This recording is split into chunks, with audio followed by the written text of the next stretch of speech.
watching live, so it's not a big deal. I'm just trying to put this on there so that. Oh, I think I cut off the first part of myself talking. So this is just an impromptu edition episode because I'm having visa difficulties, and I just want to put this on for anybody who's following, family, friends, anybody that might want to know what's happening. Yeah, and also because this is kind of part of the show. This is part of the travel that they don't show you. I love to do the sites and see great stuff, but I do feel like if you watch TV and other podcasters or YouTubers and things like that, you can kind of come away with the impression that there are no problems to travel. And one of the things I always wanted to put out there is that there are problems in travel, and you should be ready for them. This is people get blindsided when they travel because they get this Pollyanna impression. And before I go on, I should say Erica's here. Hey. Oh, also, your travel is more involved than just, going around the states. There's already like hitches in your giddy up here, right? But you're Right. talking about multiple languages and those barriers and the way that their government works, or ever changing rules apparently because of the plague. I Right. mean, those things Right. happen and frequently. Yeah, they do. And I mentioned in the not opening, what do they call it? The intro video for the channel. That this is not the time to travel. Of course, I was talking about the plague that's been ongoing for 2 years now. And boy, I just come back. I think I sent you a message the other day that you were like, "Well, I'm not traveling anyway." But it was just my general this. I cannot imagine who is out there traveling for leisure right now. I mean, I wouldn't even be doing it for the channel if I have a lot of options. So maybe that's where we should start today. My friend, her sister went to Disney World with 5 other people in their family remember back at the very beginning of the pandemic when they didn't even have space for the bodies in New York and they were putting them in refrigerated trucks, right? She was like, Yeah. this is a perfect time for Disney World. I want to see some Mickey Mouse, y'all. Cinderella's castle, here we come. Nobody has to think about this death and destruction because I don't care. And she took off and made jokes about it too. And so, you got that. Those are the people that are leisurely traveling right now. I think she had COVID 3 times so far. And in So far. 3 different states. Yeah. Because she In was 3 different states. Yeah, here, Colorado, and Florida. Mm-hmm. Wow. Fun times. But yeah. But at least you're in an area where they're paying more attention to their neighbors, basically, that they, it's a collectivist society there. So, people are actually careful and try not to, breathe their virus onto anyone or, the most simple thing. So it's good that you're there and not here.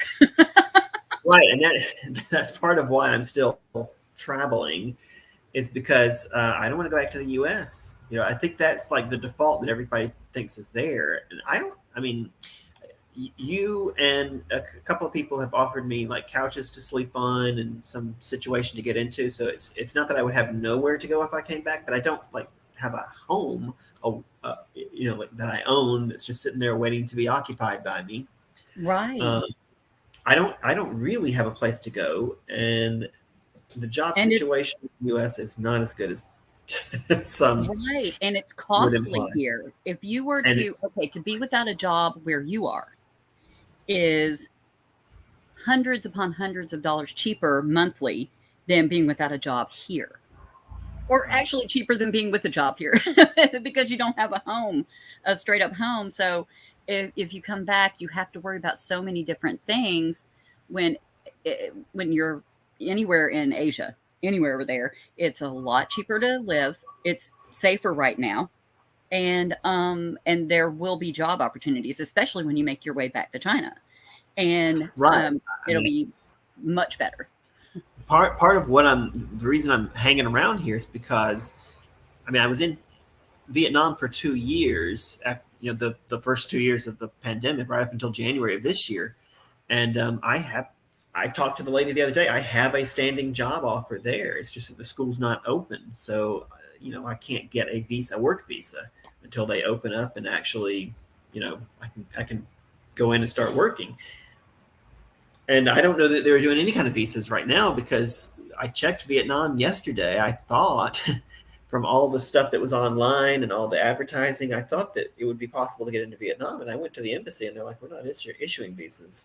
No, tourist visas. Sorry. He was dealing with some people that had business and work visas. So I guess they were issuing some, but not a tourist visa. And I can't get a work visa until the school opens. In Hanoi, they still haven't opened schools back up. That I've probably won't even be periodic until the fall. messages for people.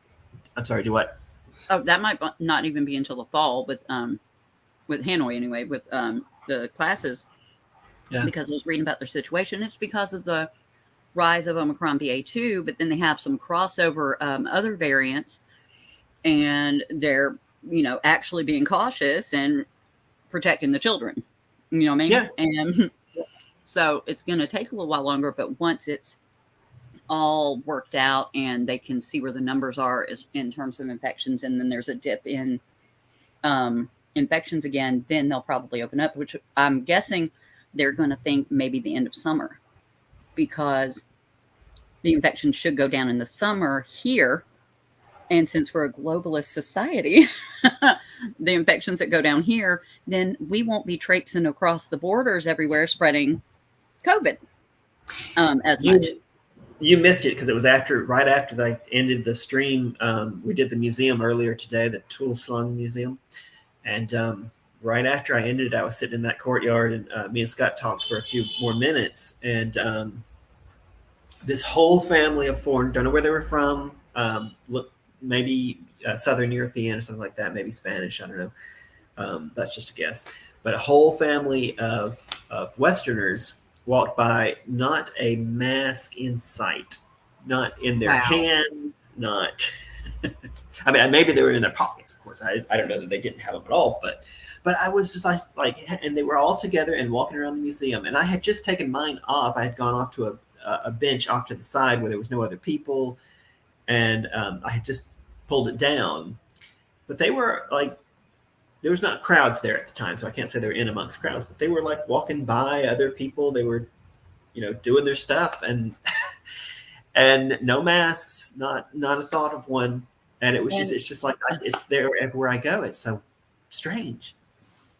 It's that mentality. I'm not sure where they're from though to pinpoint it, but I mean, if you look at Europe right now and here, and some of the places that we've talked about, like any of them that are not in Asia, okay, just any of the places we've talked about, anywhere in Europe or the US, they've just let it rip with COVID, and it was too inconvenient for people to mask up. And it's not something that was detrimental to people's health. We know this, or people would be dropping dead from masking up rather than COVID, but they didn't. It actually reduced rates of COVID transmission, and it reduced hospitalizations and deaths. And when they had a dip in cases, CDC's like, sure, go for it. I don't know what the bodies that make the decisions in Europe are, but I know they were like, yep, let's let it rip too. In fact, they let it rip 2 weeks before we did, and then they've had the uprise in those cases there. Just nobody wanted to wear a mask because it's too inconvenient. And they do not think of it in terms of, or at least here, of, I don't want to infect other people. It was more like, oh, well, this mask won't help me, because they've somehow tricked themselves or bought into some kind of propaganda that the mask will not help them. So they don't care if it helps them or other people. So they're not going to mask up. And when they walk through, and that it's an expected cultural difference there in Asia, and they walk through like that, it's almost taunting people there to tell them not to do it. Like, this is my freedom. And see, when your freedom to not mask up encroaches upon my health, it is no longer your freedom. That is you accosting me. Okay. I don't want to breathe your filth. Here's the analogy that always pops into my head. Like, and maybe at some point people were arguing this, but almost no one argues that a building should, in the US, I mean, should be able to be built without meeting sprinkler requirements. Like not every building has to have them, but if you're of a certain size and purpose, you have to put in sprinklers, right? Mm-hmm. And the reason is that they know it's not okay to burn your neighbor's building down. If your Right. house catches fire, it can spread to the next building. So you're just not allowed to allow that to happen. You have to meet Mm-hmm. the requirements. But when it comes to killing the person next to you, not Go such a big for it. deal. Yeah. Because I Go don't like to ahead. have something on my face, I'm going to say that it's my freedoms, but really it's just I feel uncomfortable and want to make it all about me, and that's what it boiled down to. And oh yeah, there are laws for let's say speeding. If you're operating a large vehicle and there's a speed limit because you endanger you and me if you speed. And so people follow the speed limit, but they do have to be put in check. It's just, you know, uh, it's gone on too long for people. You know what? People were starting to mask up here in stores because they were told that they couldn't go in these stores and spend their money and do their American things in these stores without having a mask on. So at least that was happening.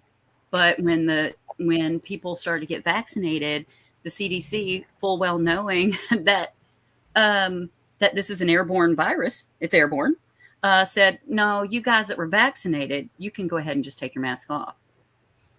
There was no logic to that other than go spend, spend, spend. It's going to be warm outside, so we want you to be comfortable enough to go outside and go spend your money, and it's all about the economy. And it really is, because the CDC, what people don't realize, they weigh health-based decisions, public health decisions against the economy and how those balance. And every time the economy is going to win out over human lives, period, Right. because we're in the U.S., this the society.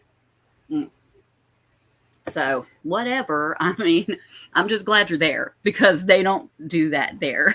I was going to say, like every cab driver is so amazing. Every cab driver has a spray bottle of what is this the substance that you were telling me about? Oh, hypochlorous acid. It kills COVID within about 30 seconds to 1 minute, depending on the concentration of it. Done. And it's easy, and it turns to water when it's when it evaporates. Yeah, that's it.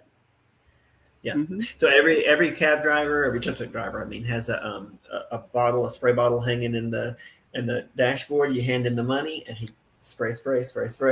When you go to a dine-in restaurant or counter service restaurant, or almost anywhere you pay over the counter, they will slide you a little basket, and you put the money in the basket, and then they'll slide it back, take the money out. It's not because there's a barrier. You don't want hand-to-hand contact. Right. And well, that's another thing people were misled about here and in probably in Europe. I'd have to ask some of my friends there, but over here they were like, well, there's less of a chance for you to transmit COVID on surfaces. They didn't say there's no chance. They just said less of a chance because, again, they wanted people to handle all their money and put their booby sweat money into someone's hands in a grocery store. And so people now have the misconception that they cannot get it by touching things when we full well know that other viruses are transmitted through surfaces called fomites. You literally can touch anything. If someone has sneezed on that little surface and you touch it and rub your eye, you're done. You got it. And people forget that the other stuff that you're touching, it's not just COVID you're trying to prevent getting. Has anyone gotten norovirus? Because I wouldn't wish that. No, I would wish it upon my worst enemy. But anyway. That's exactly what I would wish it on. That is exactly the thing. That's exactly what norovirus is for. That right there, hypochlorous acid kills it within 30 seconds to a minute, and nothing else kills that. Like it takes 5 minutes or more for Lysol or alcohol or hydrogen peroxide to kill that. But really, hypochlorous acid, which is made naturally by your white blood cells, you can generate this in a little machine, or you could buy it in bulk like we do, and you just spray everything down and you let it sit on it for a minute, and you know you're good to go. And that's what they're doing there where you are. Because they know that money is dirty. They know that things that are touched by the general public are a public health danger in general. There's just no public health messaging here, Right. and it's just infuriating. I don't So want to be a creepo and go around and film this, but I kind of do also because it is like everywhere you go, people carry those the spray bottles with them. They walk into a restaurant. People get into the tuk tuk and they'll spray the seat before they sit down. yes, So, and absolutely. we're at something like 50 cases a day, less than 50 cases a day when I checked the other day. We had a spike when I first got here, but it's taken care of now. But it's because Because they're everybody actually has in mind. They're just thinking about it. Everybody is doing everything they can to keep it from spreading. right. They're actually trying to mitigate it. But because they're like, no, there's no let her rip here. We have millions upon millions of people, and nobody can just let it rip. Okay, so they are actually concerned for each other, for themselves, for the country. I mean, it's a Their families. yeah, Yeah. and that we sprayed things down long before the pandemic. Like if we would go in a restaurant, which I'll never do again probably here. I mean, honestly, it's not worth it to me. I don't want to breathe your stuff and while I'm eating my ribs. Thanks. I'll just have it delivered now or cook it myself. But we used to spray down the booth. Or when I go to the doctor's office, the dentist, I just tell them I'm gonna spray this. I mean, this is before the pandemic, so because I'd gotten norovirus, back to that little evil entity. I'd gotten that years ago, and I was like, "Oh, this is what kills everything. This is what I'm taking with me." And I took hypochlorous acid with me because I just don't want to be sick. And contrary to what people believe, repeated illnesses do not build your immunity. That is not the point of. That is not how it works. Okay, and people don't understand how immunity works in general. You do weaken your system when you get repetitive illnesses, when you have repetitive COVID or COVID just once.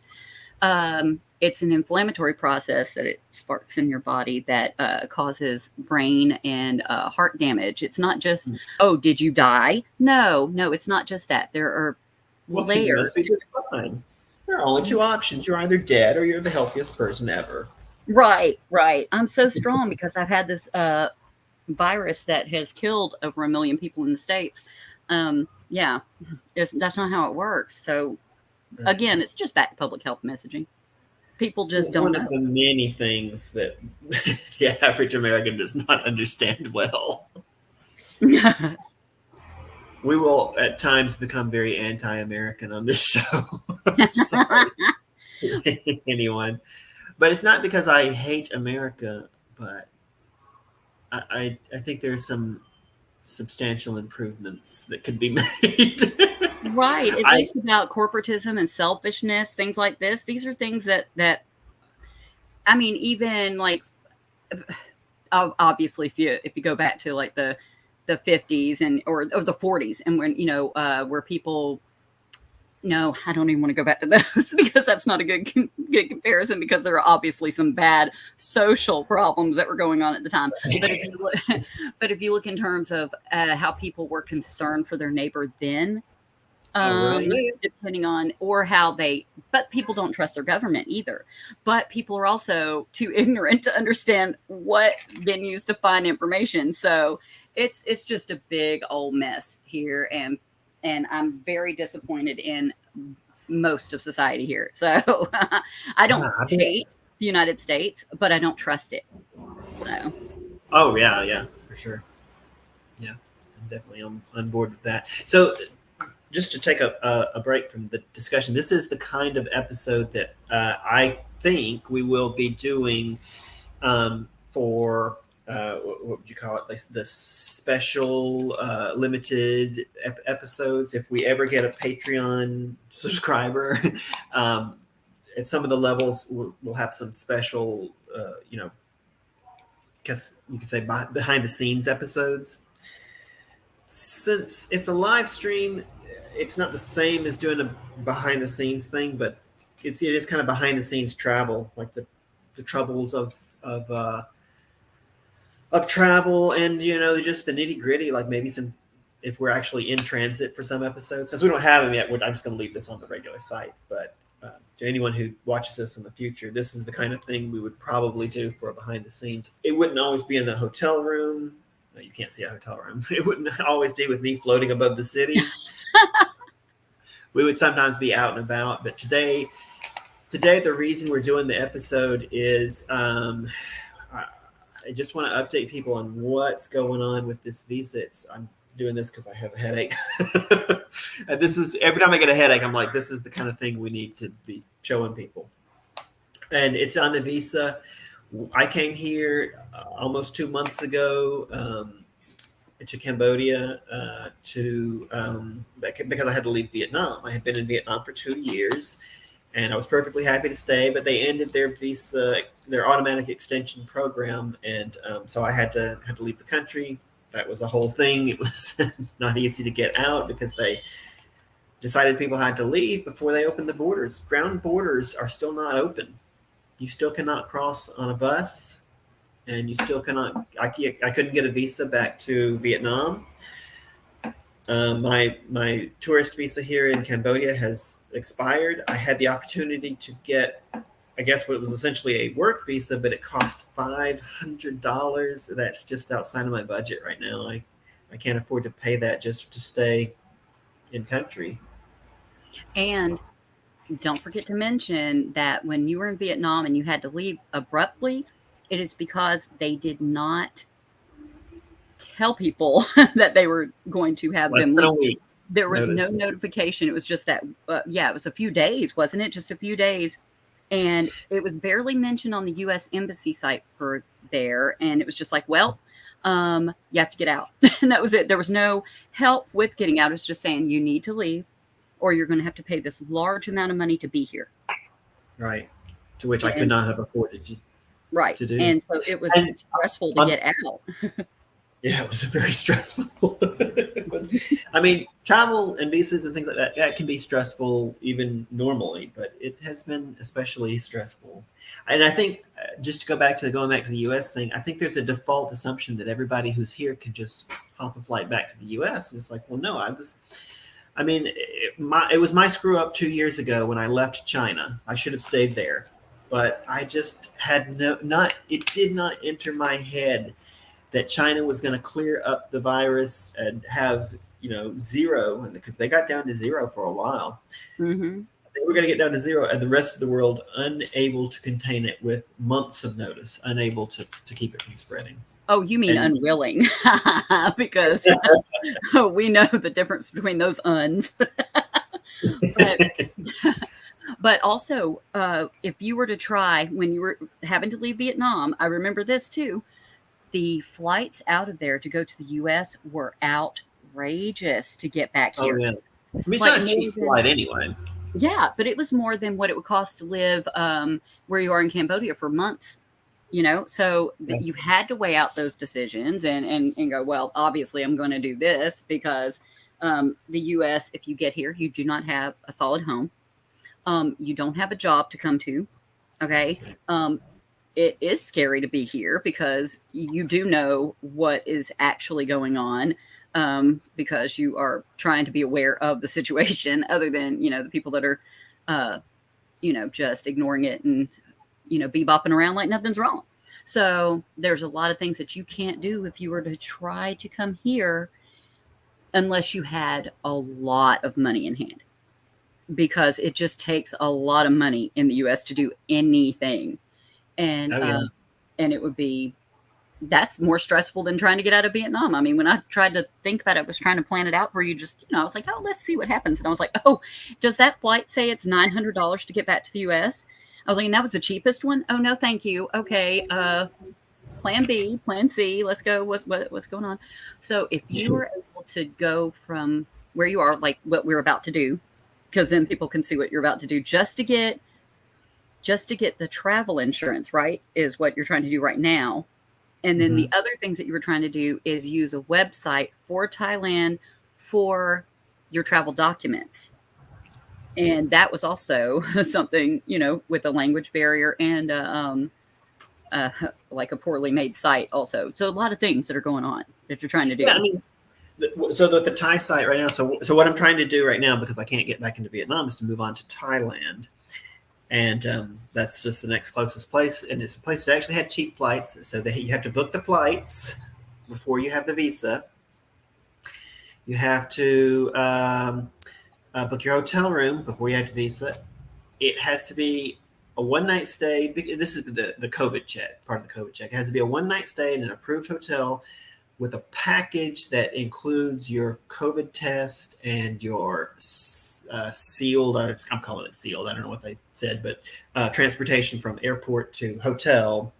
This is what they do instead of doing the 15-minute test at the airport, because the overnight test, which is the PCR test, is more reliable.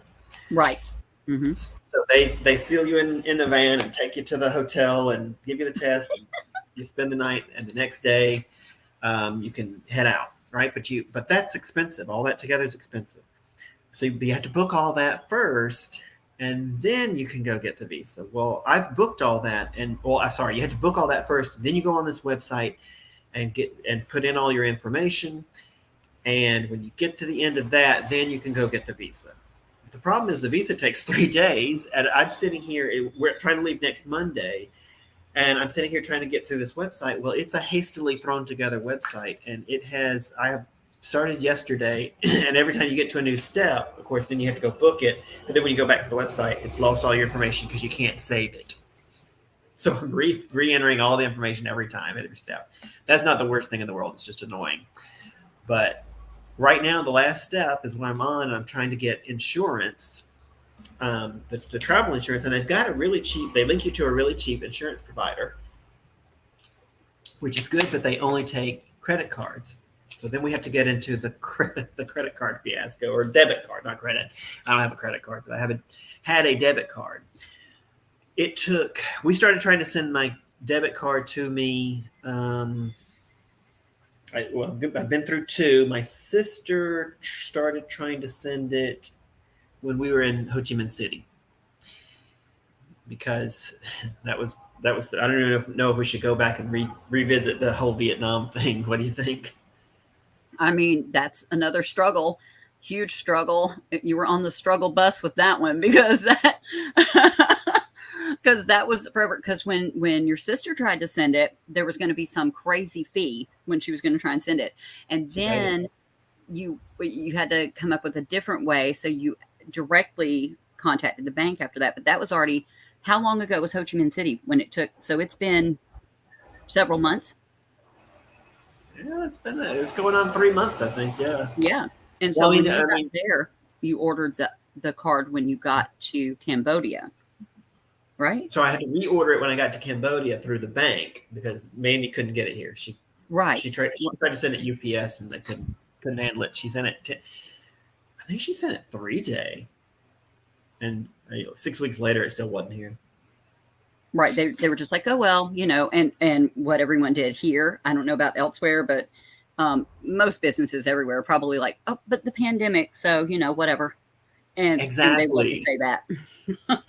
How come when I'm asked to do things and need to do things, the pandemic is no excuse? You just got to do it anyway. And I know that workers have been told that in the U.S. Oh, yeah. Well, you got to come back to work anyway. You can't stay home all the time. And then when a company can't get shit done, they're like, well, pandemic. And then they get billions of dollars. we my money. Shut down. Can you give us billions? But everyone in the U.S. got tiny little checks, while the billionaires and corporations and all this. That's why there's also a shift where they're like, oh, we can't have people working from home anymore. You need to fill up these real estate wherever, anything, these ventures that people have made through corporations or whatever.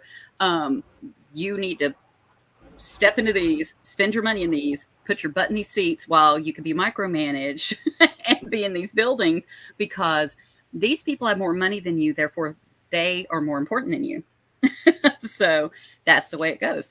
So that's why all these businesses are able to say, yeah, we just can't do it. Can we have a little check, please, sir? And they get a check, and then they get to not do anything while we struggle. Yay, fun times. Good times. But okay, so here's the surprise part that I didn't. This is part of why I wanted to do the stream, because this is just too much for me to tell you over our WhatsApp chat. So after all that waiting on the debit card to get here, I did use it for one thing. I paid for $1 for a website that can do a picture, a passport photo sort of thing. Mm-hmm. So you still have to go have it printed out, but you don't have to pay to have a picture taken, which can be in the U.S. it's like $15, and so to do it on the app for $1 seemed like a pretty good deal.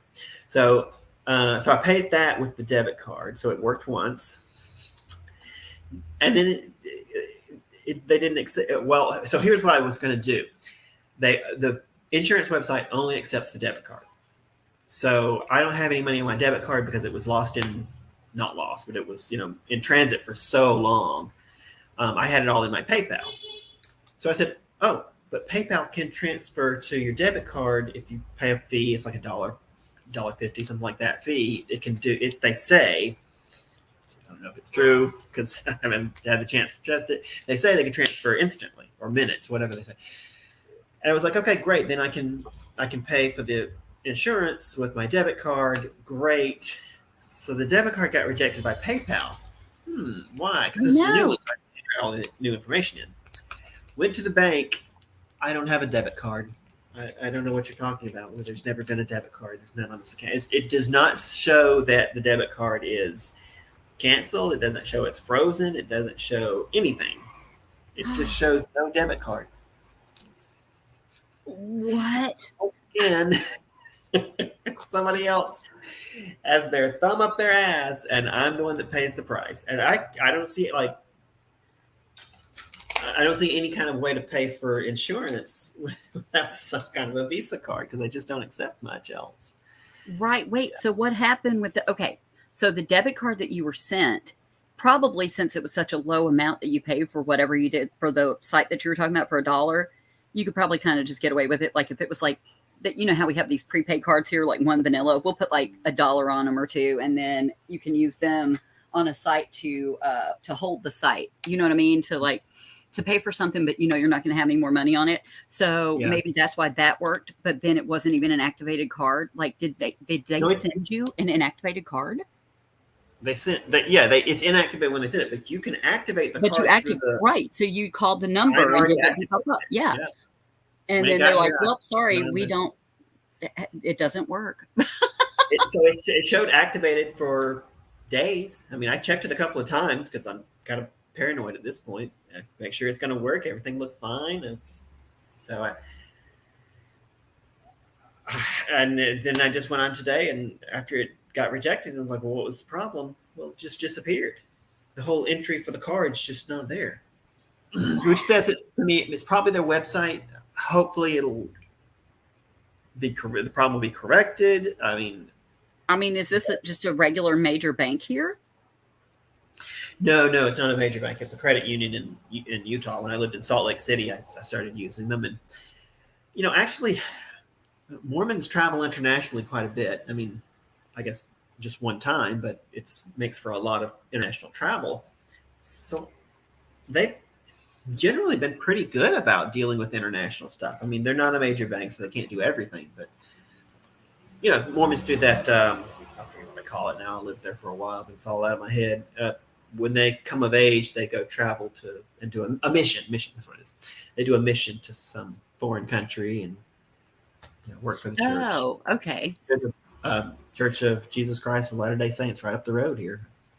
There's almost no Christians in the whole country, but they got a big, fancy-looking church. They've got it going on like Catholics do. Like the Mormon Church and the Catholics, man, they are banking. They got the dough. Oh yeah. But it's kind of unusual for them to build them. I mean, just having lived there and seen where they send most people. Most of their missions are not done to poor countries. Oh. Yeah. Oh, so they have like a nice. So they're actually not competing in the same area as Catholics. Yeah, because Catholics will go and like wash feet of people in some area where they've never seen before, some kind of weird crap. I don't know. I'm just making up things. Sorry, Catholics. You have great churches with when I was poor, you gave me and the kids a bike. Thanks. They give us That's food right. and bikes from the St. Catherine's Church. They're like, oh, you poor souls. We're going to give We you don't some. have bikes. I like that charity. Thanks. But so yeah, Mormons go to like fancy areas for. Yeah, most of their missions are to. This is just from their temple. What do they call it? Temple Square in Salt Lake City. If you go in, they'll show you where all the missions have been and stuff like that. And I mean, I don't know that it was a perfect representation of the data, but they Oh, had I like a believe it. big they had like a big map that showed put pins where people have done missions, and Europe highly concentrated. uh, Plenty in Canada and Australia and South America, Africa, and even Southeast Asia was a little in Southeast Asia, but it almost perfectly mapped like wealthy countries. I mean, that's a thought. I mean, if I could Whoa! just pull I off mean, being it a makes Mormon for sense. a little while just to That, get a little bit of travel in, that's the way I'll do it later. the missions My don't sound friend. fun. I've talked to people about them, and they don't sound fun at all. No, no, no, because my friend was there.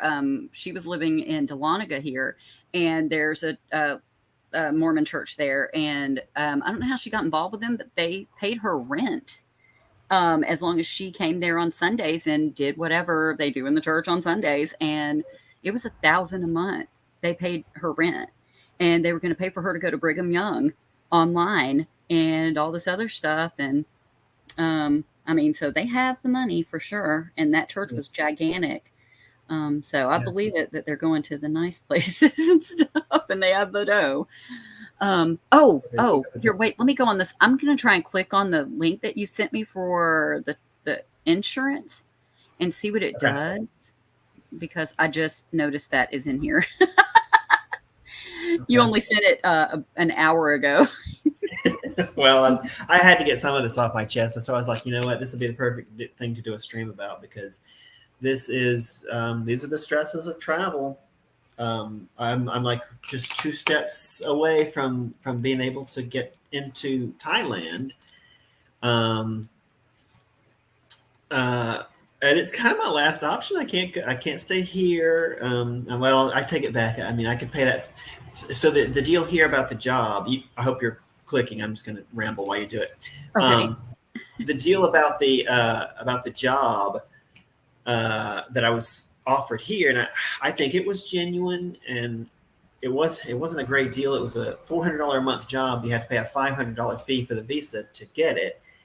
I'm not sure. The guy said he owns a company that does travel stuff, travel documents like that. So, and he's probably right, but he seemed to be putting me in the category of someone he's going to make money off of doing the travel document because online it clearly stated just 200 something dollars for the work visa that he was going for.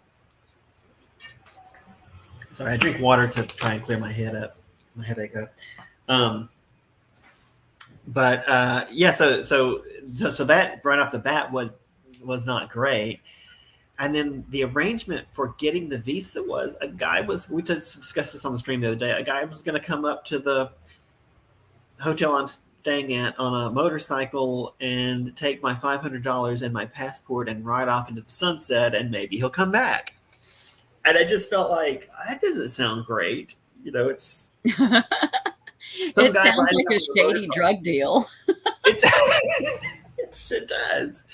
Yeah, it doesn't even sound like a good, clean, honest drug deal. It sounds like a shady one. Right, right.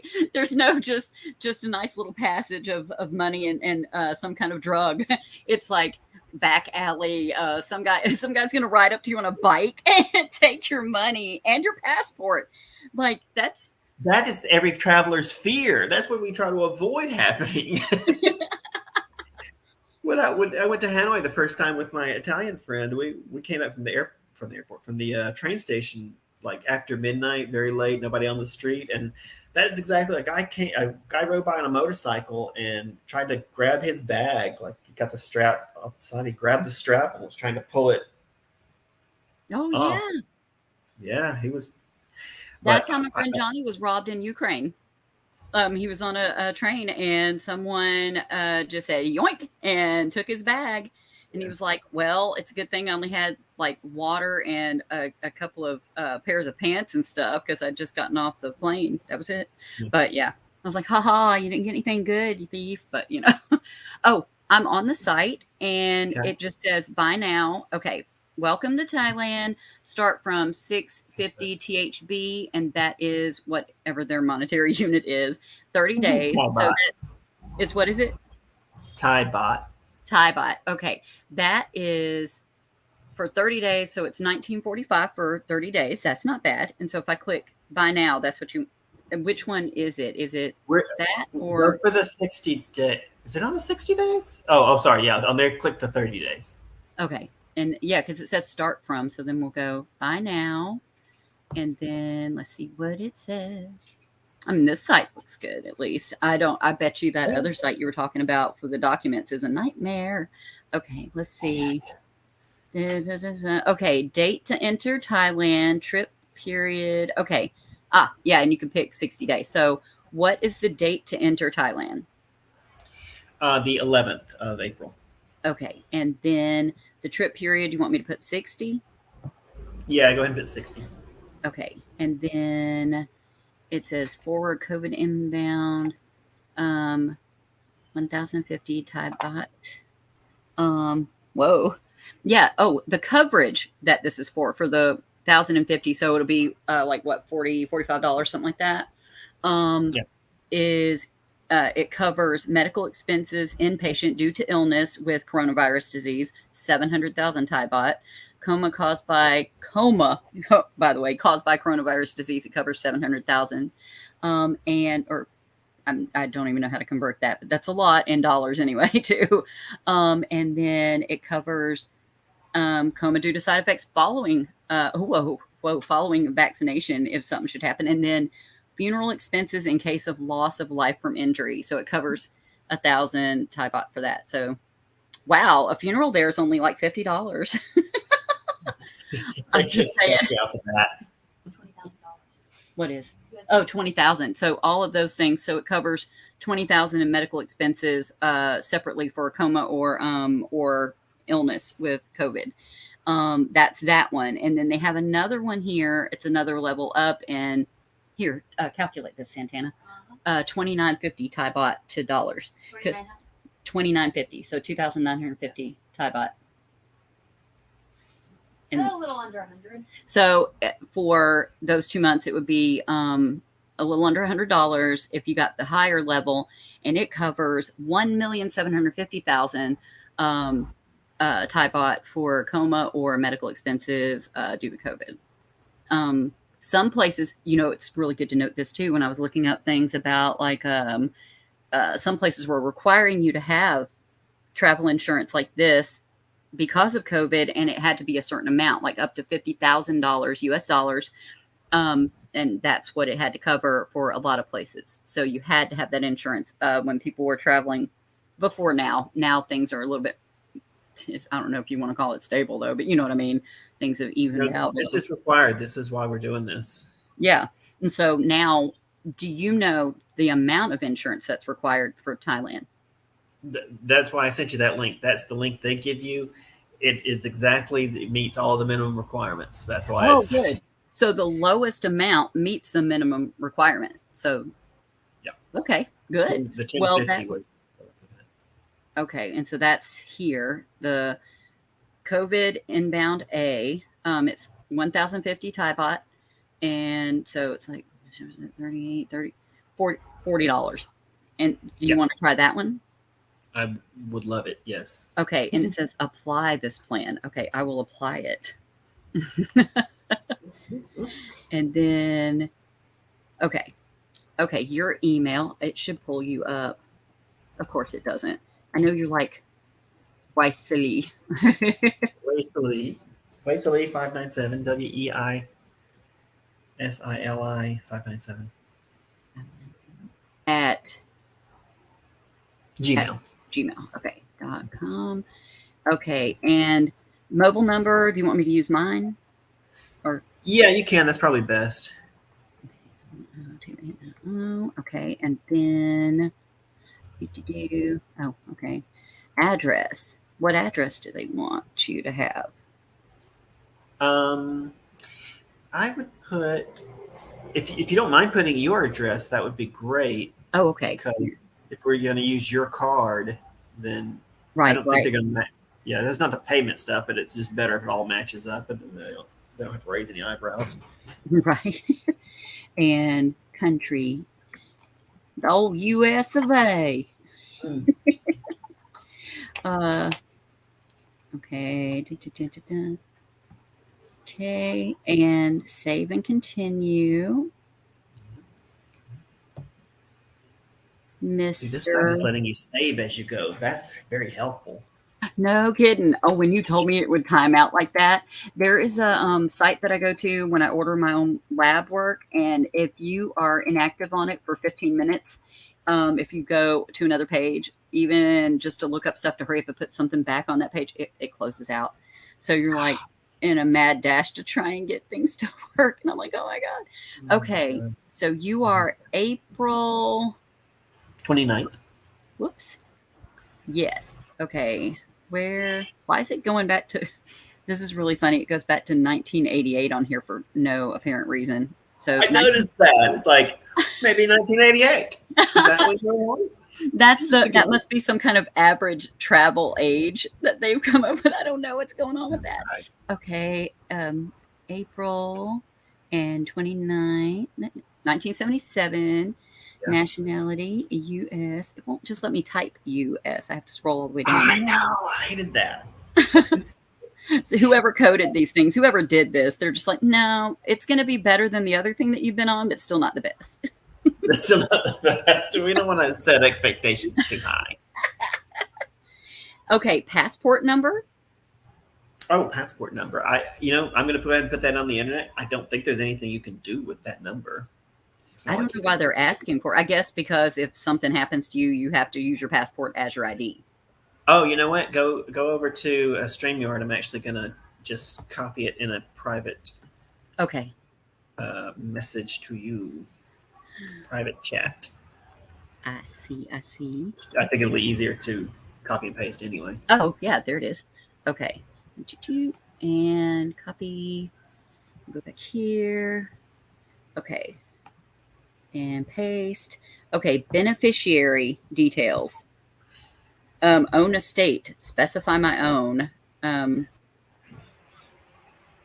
What do you want to put? Do you want to put own I just put own estate because I don't know what that means, and also. Well, I'm guessing that there's some type of there must be some type of payment some kind of death thing. I didn't read the rest of it. I just looked at the COVID coverage, but I guess there's like some kind of death coverage there too. You can put yourself. I just don't know how to enter it in. So, I mean, if it's own estate, how do you get it? Not that you're going to be alive if you die. You know what I'm saying? But just how you. Right. It goes to no one if I put own estate, but I don't have anything else to put. So you can put yourself in there. That way, if I get chopped into a million pieces somehow by COVID, then. Oh my God, chopped by COVID. That's the new way. That's the new variant. The new variant is a spinning blades COVID. It's the COVID gauntlet. What's your number, Hannah? What's your number? I'm gonna put your 229 575 3576. Okay, I'll put that there. There we go. I'll just put it down like that. Okay, there. And then the insured person, is between 1 and 85. The insurance policy does not cover who infected or suspected of being infected, blah, blah, blah, that exists before. So it's just if after. The insured person must be a foreign person wish to purchase insurance, blah, blah, blah, for visa to Thailand. Okay, yes, that is confirmed. That is affirmative. Okay, and payment details. And then, please let the site be user-friendly and let me fill it in with my Google. It did. It let me. Okay, there. Okay. Oh my gosh. Google Pay is my favorite thing ever. I can just go click and it's all done. Whoa, really? What is this? No, I don't want to use Windows, whatever that is. No, not now. Okay. I'm like, stop switching things up on me, people. Okay. And then there it is. And here's the stuff. 1,050. Buy it now. Yeah, I think it's set. I wish I could copy and paste it, or do you want me to? I can share the screen to show what it costs, or you know what? I'll I mean, copy. all I need is the number. Okay. So I'm going to do buy it now. Yep. And okay, it's doing a little processing. There. Do not click back or close your browser, or you may be charged twice. Okay.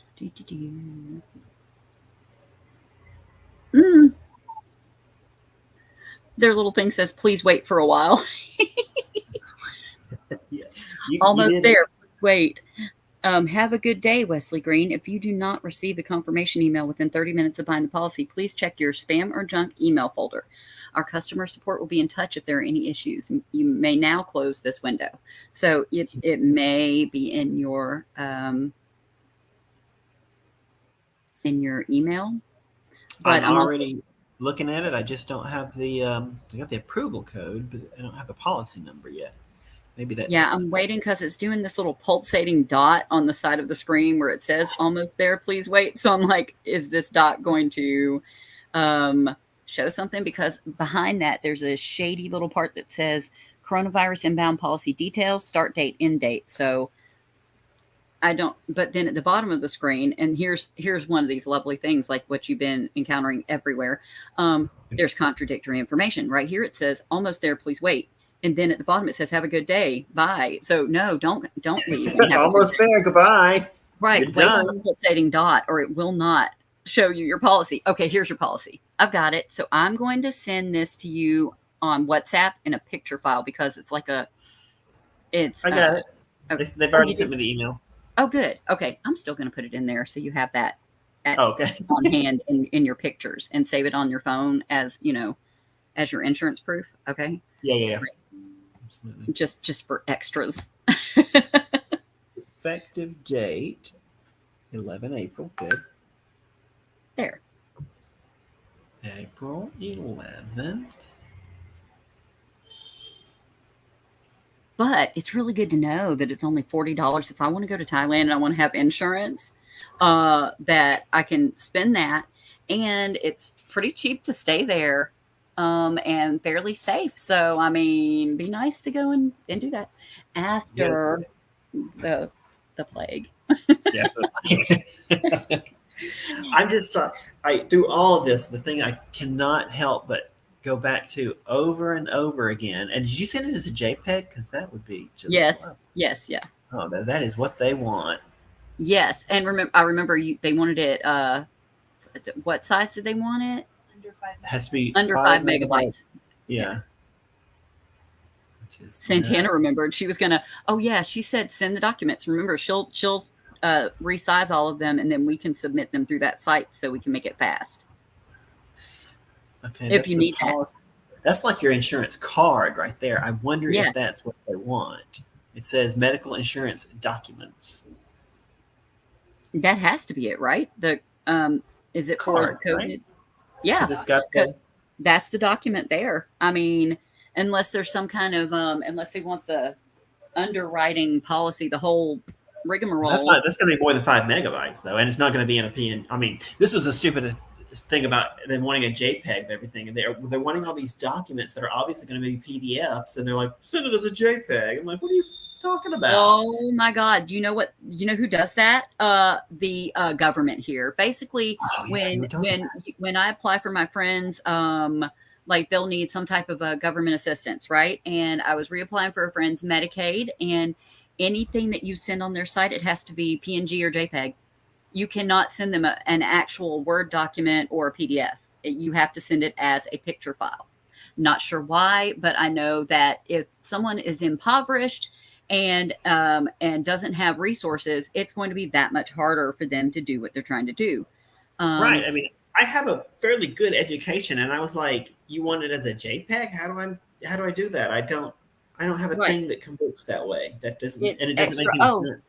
I'll just take screenshots of everything you have, or size them up on my screen. We'll take the screenshots and then we'll change it to where it's clear and you can read it. But then we put it down to the 5 megabytes or you know, It'll take me about 2 minutes. because I have to do that with things through any kind of government site here constantly.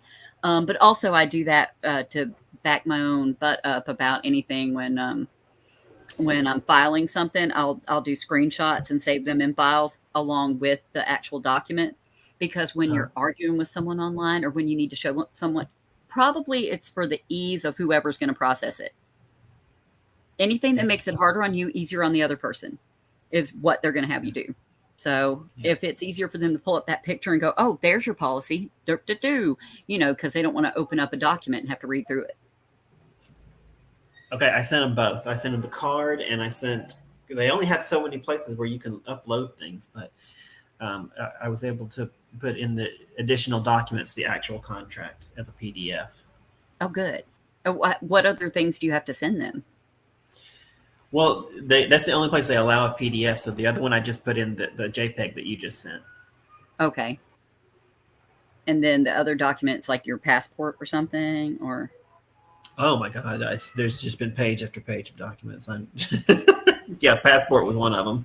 I had to go through documents for personal information, vaccination information, contact and accommodation information, and flights were in there too. But I get probably there with accommodations, and then the medical thing that we just did.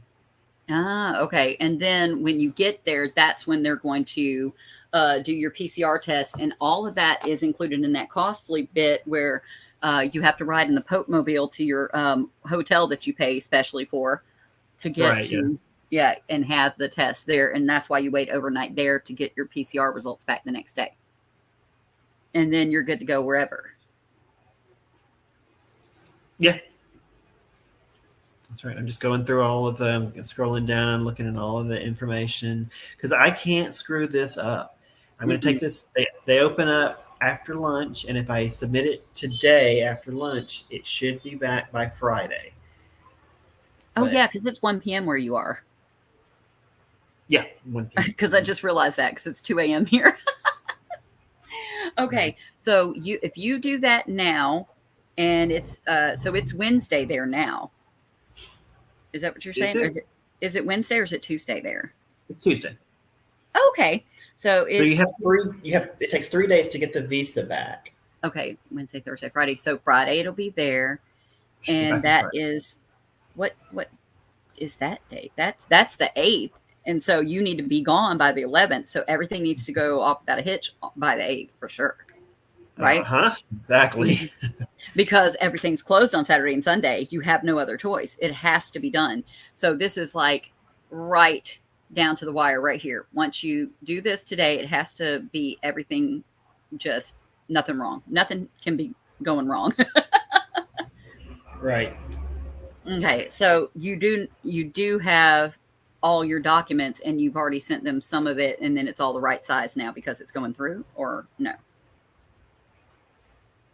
I am looking medical insurance, minimal coverage, yes. Insurance covers the duration of stay, yes. Submit. I'm clicking submit.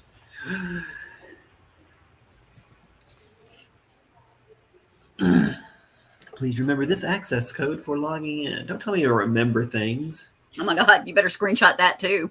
If you screenshot it and send it to me, I'll keep it in a Wesley file. All right, yeah, we'll do it. How do I screenshot? Windows Shift S. I'm doing the whole screen. Okay, here it goes. Now that's the snipping tool, and I want to snip this to you. How does that work? Yeah. Have a snip. Share? Is this a share? I'm sharing. Oh, are you sharing in StreamYard or? It doesn't. Well, no, I'm not sharing at all because it doesn't give everyone nearby. Well, no, that's not what I want. Oh no! Right click on your picture and copy it, and then go into WhatsApp and paste it. Okay. Well, let's also save as. I don't know. Oh yeah, and if you saved it on your thing, then you have you know. your document saved too. Just extra pictures all over the place of everything that you I'm have just gonna had. throw it on the desktop. I don't understand anything about computers, and I'm just having to. I failed more and more. Copy or share. Would share have worked? I did both. No. Let's Just do. copy it. Copy because you were able to Okay. copy it, and then go into WhatsApp and Okay. right click it and paste. Click on you, and you were already up actually. But did that do it? Woo!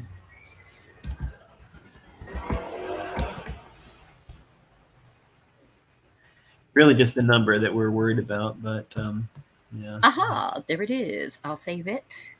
Okay, and this just a number.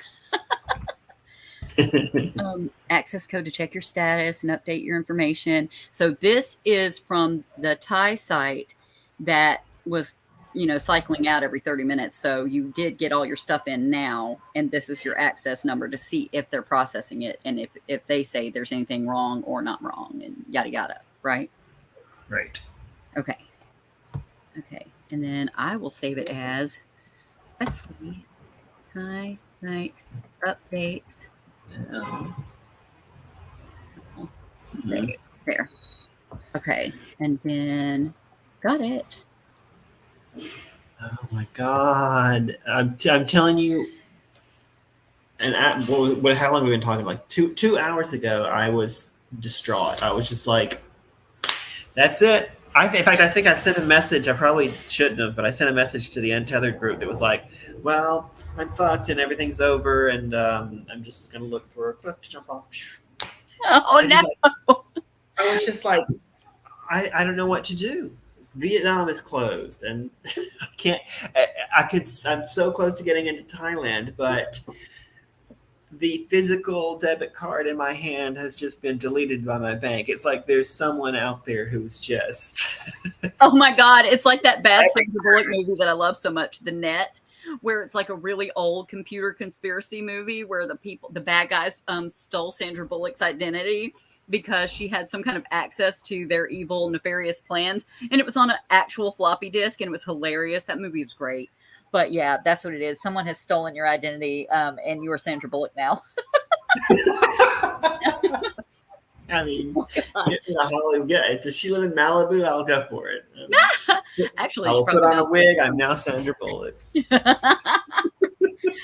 Things could be worse. That's right. Exactly. But like in that movie, they took her identity because she knew something about some kind of I don't even know what the bad guys were doing in it, but they stole her identity really easily by just doing some computer swoopy doopins, like in a lot of hacker type stuff, but it was all really old. It's so old that Dennis Miller was one of the extra characters in it back when he was trying to have his whole career in movies and stuff. So yeah. I don't even remember him trying to be in movies. Oh yeah, he was in that, and he was in a what do you call that? What was that thing with the Crypt Keeper? He was in a movie with the Crypt Keeper type thing where those horror shows they had on, what's it on HBO? Yeah. What was that called? I know what you're talking Tales about. from the Crypt. Oh my God, that's what it is. Tales from the yeah. Crypt. He was in Bordello of Blood with Corey Feldman and that really pretty model Angie Everhart, a redhead. What? Is that the one where they ride a coffin down through the fireplace? Yes, where they ride in a coffin in a funeral home down through a fireplace because they were supposed to be riding through where the cremation happens, and they actually just slide on down into the whorehouse in the movie. And Dennis Miller, I don't even know what he does in it, but I don't know. Oh my gosh, wait. Was that the one where the bad guy was Chris Sarandon? Was he the bad guy in it? He was like a preacher guy, but he's a bad guy. Chris Sarandon, the one that was in Fright Night, the main vampire guy in the movie Fright Night. Anyway, I remember that way too well. But anyway, I like that movie. That's probably why. But Dennis Miller was just like, yeah, here, we put Dennis Miller in this because he's friends with somebody that made this movie. But anyway, the whole point is you're Sandra Bullock, and this is The Net. And someone stole your debit card, and for no reason other than they're just like little buttholes. But so now everything that you do still has to be done through freaking PayPal. It didn't help all those months of waiting. Oh my God. And we were so celebrating it too. We're like, wow, finally, yay, you got the card. And Bank's like, oh, joke's on you. Yoink. And they're like, nope, you don't have anything. Maybe the bank, have you tried to contact the bank and say, hey, what's up? Maybe Yeah, but I mean, they're a local credit union. They're not going to be up until tomorrow or tonight. Yeah, and it won't help anything anyway, because no matter what, it was going to take, if it took months to get that card there, they're not going to be able to help you other than going, well, it's COVID, it's the pandemic. Well, they wouldn't be saying it like that because they're not cornpone country people. I mean, we're talking about Utah here, but anyway, they'd still say it's the pandemic. Can you hear this? What? What is that? Oh, okay, so you can't hear it. Just as a side note of this little adventure, to save money, I'm staying in my friend's hotel that is not exactly open. I was calling it an abandoned hotel for a while, but things are bad enough. I'm not going to say that. It's under renovation. There are no other guests here except him. He's living here because he watches it at night.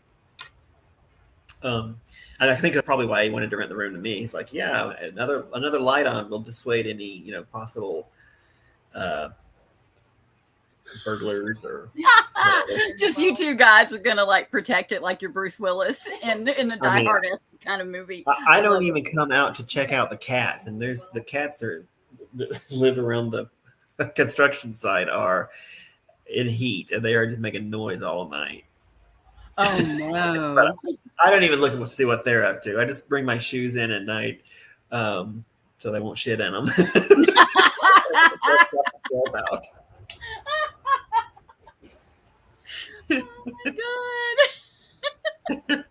I mean, I don't think there's danger anyway. They got all that construction sand out. It's got to be full of cat shit. There's so many cats around here at night.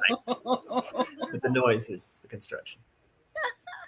The good thing about all those cats being there will be no rodents around there, because even the smell of cat pee-pees will keep rodents away. And also even they'll be eating any kind of critters and stuff. They'll eat like roaches and stuff like that if there was, so. Yeah. Well, there's no problem with bugs around here because it's tropical and there's lizards everywhere you look. Oh, that's right. You have the little geckos, right? Mm-hmm. Is that what we're talking about? Yes. Another noise maker. But yeah, I remember now about the geckos and. Because I've not seen a roach since I've been here. Nice. And well, also because people aren't being willfully gross or dirty either. So I don't think that people are just like tossing trash everywhere. There's not food.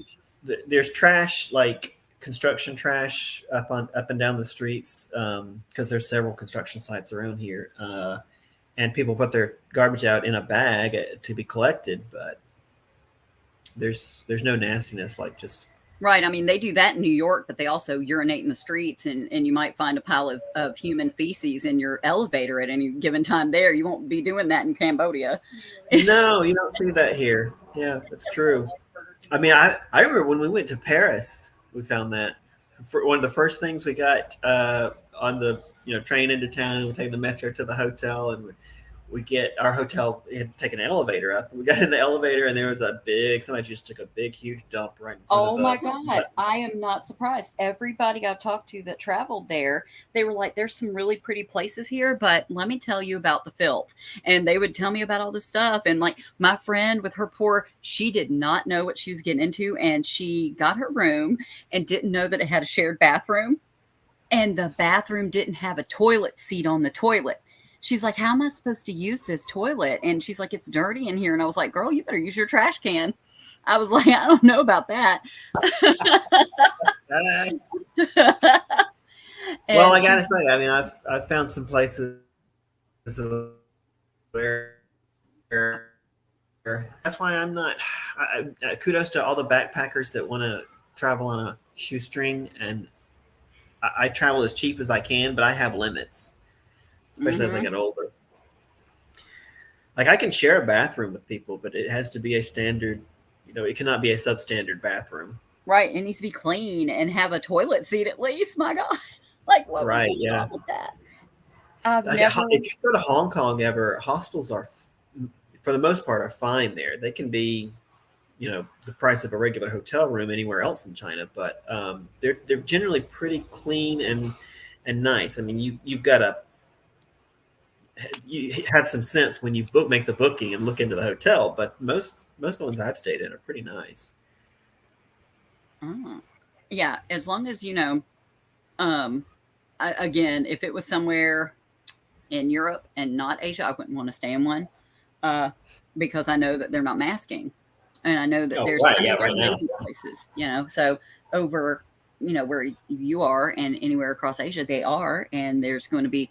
You remember when you went into one of the places that you stayed, and the guy right off the bat told you what COVID policy is about masking in the hallway and about sanitizing when you get in and out of the place in the common areas?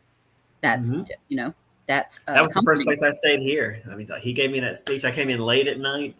He says, "I know it's late, but I gotta just say this." The first thing he started off with is, this was the guest house around the corner, and I've mentioned on the show too before, the guest house and B&B and homestay. All these terms are kind of interchangeable. It's usually someone's personal home that you're staying in. So he Hmm. was like, first thing he said was, "I live here with my family. So if you think you're gonna come in and not take precautions," he said, "I don't want you here." And he said, And I know you said I had a long stay there. So he said, I really, glad you're gonna stay for so long, but if you don't want to wear a mask, if you're not gonna sanitize, then I don't want you here. and you know why he has to say that? Because any Westerner that's come there has already tested that and tried to get away with doing nothing and doing what they're not supposed to do. I don't And know if you're watching the screen. The oh, reason he said it is because of the white because skin. yes, because you're yeah, you know, Oh, and I I think I gotta tell you how it is, and I get it. I feel the same way. I'm like, I don't know what's wrong with white people. yeah, Why can't you put a mask on? This is crazy. it's an arrogance thing, and to say, hey, you're not going to tell me what to do thing. I mean, it really is uh just insufferable. I just can't stand it. Well, I gotta say, when this whole thing started, I don't think I was the worst of the worst, but like I said, but part of the reason I left China was well, it's going to get really bad here because they're going to start telling people, not to, or they had already started telling people not to leave their homes and stuff. And I was like, Psh, I'm going to go to Cambodia. And to be fair, if it had been just 6 weeks and the rest of the world hadn't caught fire, I would have Hmm. been fine. It would have been a fine strategy. I would have came back with a great vacation and went back to work because China, by the end of the 6 weeks, China was going. They were opening back up. Hmm. Um, but I was like, what an inconvenience. I'm going to go lie on the beach instead, not registering what was about to happen. Of course, no way to know, and just didn't even think it was possible, to be completely honest. I thought the worst thing would be if I had to go longer than 6 weeks and I fly back to the U.S. and so it's a couple of months or something, and then I'll come back. Um, And but honestly, being unable to get back into China immediately just shows you how much safer they were being overall. Because they're like, oh, so you guys decided you're not going to mitigate things properly. So let me tell you that nobody's coming here. I'm closing the door. Yeah, and I was even at that point. I was a little angry. I was like, well, I've got my work visa, guys. This isn't fair. Y'all let me in. This is what's going on here. And it took months of the ongoing pandemic, but by the end of 2020, like I had registered what was happening, and I was like, you know what? It was totally reasonable for them to do what they did, and of course they should have. And Hmm. you can't just let people in because they want to do it. Right.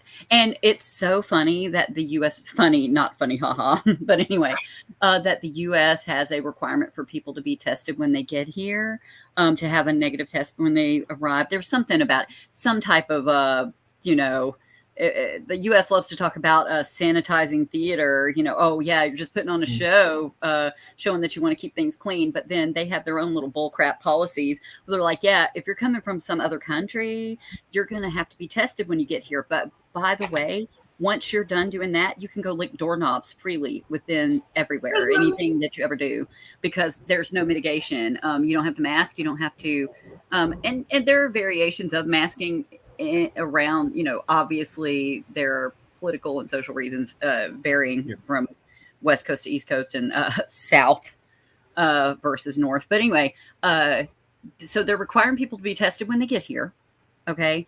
There's some type of show of false limitations because they don't really care. They're like, please come spend your money because that's all we care about.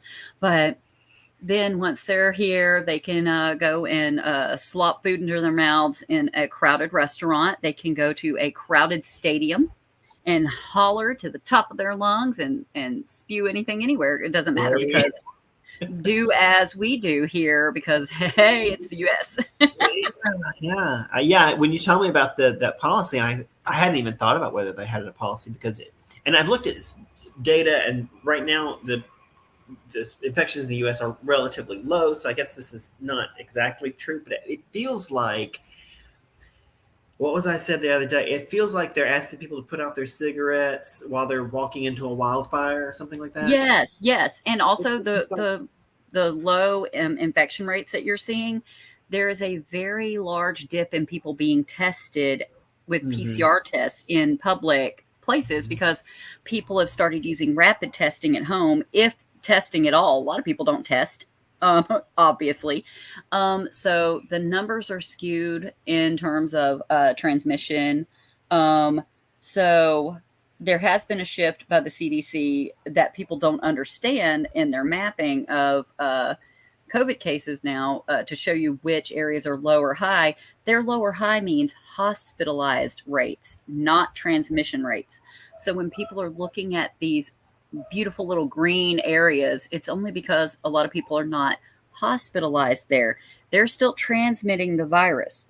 And now no one's testing for it here. Also, Congress voted against COVID funding just recently. Right. Congress, meaning much more Republicans voted against it. Not sure if Democrats even voted it down. I know that Republicans did. And they said, no more testing. We also don't want to have the Paxlovid treatments. We don't want to fund that either. So I don't know if it was this month or if it's next month, but free testing for people, PCR testing or, rapid testing out in my area was never free, but PCR testing, it will no longer be free.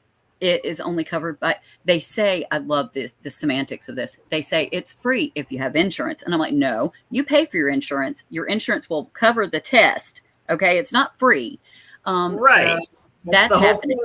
The private insurance system.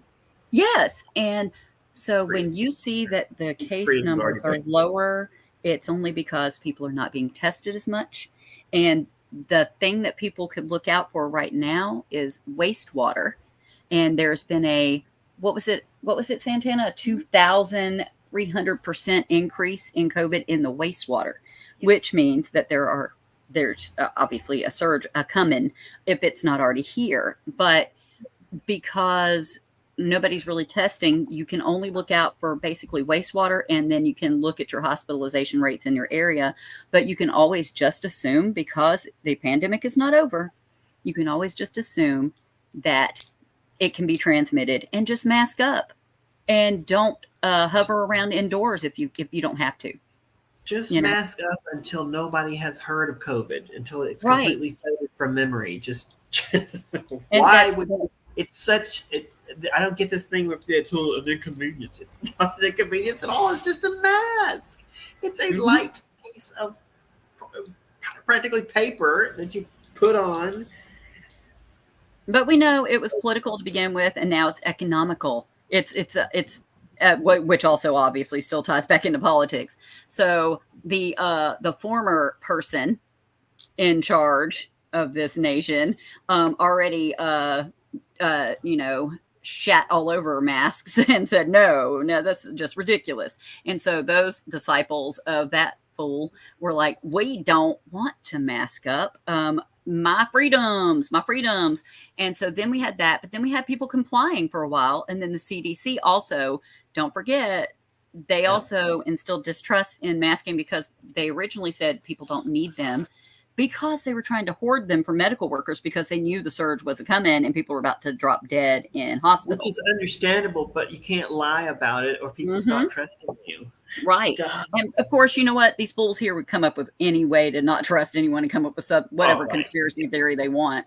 So then while people were complying, once there were better vaccination numbers, then CDC again said, oh, wait, you guys don't have to mask up. And so there's too much conflicting information when it all boils down to, if from the get-go, public health messaging would have included, hey, just mask up. We'll all get through this. And they may not have even needed to mandate anything, which we didn't really have any true mask mandates around the country anyway. But they could have just said, hey, mask up, and here's why they work. And wear these masks. They could have actually used wartime policy to provide people with masks, to produce them and give them to people. So we're 2 years into this, and they just now started providing free masks inside of places. So you see what I mean? It's just a free N95 mask, ones that are actually effective. So yeah, it's a big. I was in the restaurant, owned by the same guy that owns this place yesterday, and I had taken off my mask to eat. It's a big open air place, by the way. You've seen it, but I had taken off my mask to eat, and it was a little windy that day, and I ate, and I was like, oh no, what did I do with my mask? I was like, I lost it. I was like, now I'm going to have to walk out without a mask. And before I could even tell her not to do it, which I'm glad she did it actually, the waitress, the little girl that works there, she came over with one from behind the counter. She's like, there you go. Take that. Nice. I was like, oh. Good. And it should, she didn't ask to take a fee, or they're just like, look, you need a mask? Here's a mask. Wear it. Yep. And here's the crazy thing, though. It turned out I put it in my pocket because it was windy. That's how it was. Oh, I thought the end of the story was going to be it blew away, and then you saw it floating down the road, like it was a little bit of that American Beauty thing where the bag is blowing in the wind. I tried to get some American Beauty type shots of masks blowing around because I've seen it. I'm like, get them out. I haven't quite gotten it yet. There's so much beauty in chaos, or some kind of background thing. Oh, I was going to say there's so much COVID in the world. I mean, sometimes it makes my lungs want to explode. Oh my God. So when she gave you a mask, was it like the surgical kind, or do they give the KN95? It wasn't an N95, but it was one that looked like it was so it was probably the KN95 kind. So it's still effective enough. Yeah. Yeah, it was a good one. They always wear them there while they're, cooking and working and whatnot around food. I mean, basically, people just don't want a mask here because they've either been duped into thinking they don't have to or shouldn't, or that it's ineffective. But also, there's bad public health messaging. But also, people don't like to be uncomfortable here at all, and they're selfish buttholes. But I mean, there's just so many reasons that it sucks. Reasons to be a dick. I think before we move on, I did want to say one other thing. Actually, maybe two other things. One thing was going back to China. Yuri called in one day. You may have seen this episode. Yuri called in one day, and he was telling us this was during the outbreak or the height of the outbreak in Shenzhen, where he lives, which is a very big city. And he said they were going down, I think he said once every day. You go down once every day to do it would be once a day because they were doing the this is the sign for a COVID test now.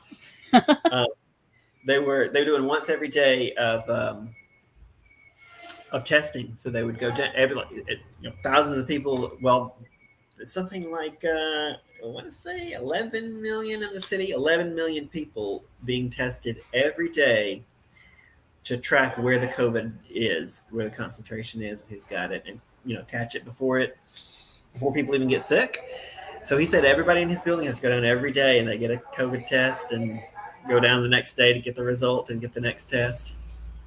And there's a lockdown too. So while they're doing this, it wasn't. I don't know if it's still going on. Right. So while they were doing those, so they were locked down for that specific amount of time to test, to trace, and then everybody can get back to normal a little, well, semi-normal, you know what I mean? So that's all they had to do here. But they didn't. Like, there's not a lot of contact tracing in this area. There was in other states. I know that the health department did some tracing here, but like the access to testing wasn't favorable for like a good bit. I mean, we were able to be tested, but it was well after Jacob had COVID because it had just blew up in the city here. And so, yeah, we've been extremely, like, this was before there was masking. This was right after it was declared a pandemic. Right after, and then bam, the doctor's like, oh, guess what? And then, you know, and then he stayed here. He was very sick for a very long time. And then, so he couldn't get tested until after. The only way that we knew was because he had antibody testing from his new job. Right after, well, not right after, but long enough to be able to have antibodies, but not too long. You get what I mean? There's a time frame where you can test if you've had an infection with it. So, not obviously nobody else could get that, just easily get antibody testing. It was like hundreds of dollars for, you know, but his work did it. That's how he got it. And then, yeah. And then we did have it free here for up until, you know, Congress just voted against it. So, but right there in China, in where is he at? Shenzhen? Is that what you said? Shenzhen. Okay. So he was testing daily and they were tracking it. And then they locked it down for that specific amount of time. Everyone complied. And then I bet you, and I would love to know the results of this, I bet you the numbers are back down now and that people are moving around freely again, or close to getting that way, because we've seen it happen before. Because China did before, you know what I mean? That's why I say I don't think they're under lockdown anymore. I hate to attest to it since I'm not there, but let me ask him. Are you guys still in lockdown? Yeah, but he was telling us about that. And right here for March 21st, it says Shenzhen reopens after lockdown, but controls stay in place for some. Public transport up and running. Let's see what he says, though, you know, because he's in it. Yeah, no, I mean, that's probably what it is. It's the way they do lockdown. It only takes a couple of weeks and the shit disappears because, well, like that's that. And I'll just be honest. That is what scared me in the beginning. That's why I was like, God, I want to see what's going on in Cambodia. This place, because they would track how many times you had left. You were allowed to leave. You there was a guard, and when I say a guard, it was an old man who said you're not allowed to leave. He, you know, it's not like he was the SWAT team, but what are you going to do? Punch an old man and run? I mean, I only do that occasionally. Oh, here it is. Where, I don't know how to pronounce this, but it's Futian. It said residents remain confined to their homes in this, what is it? Futian.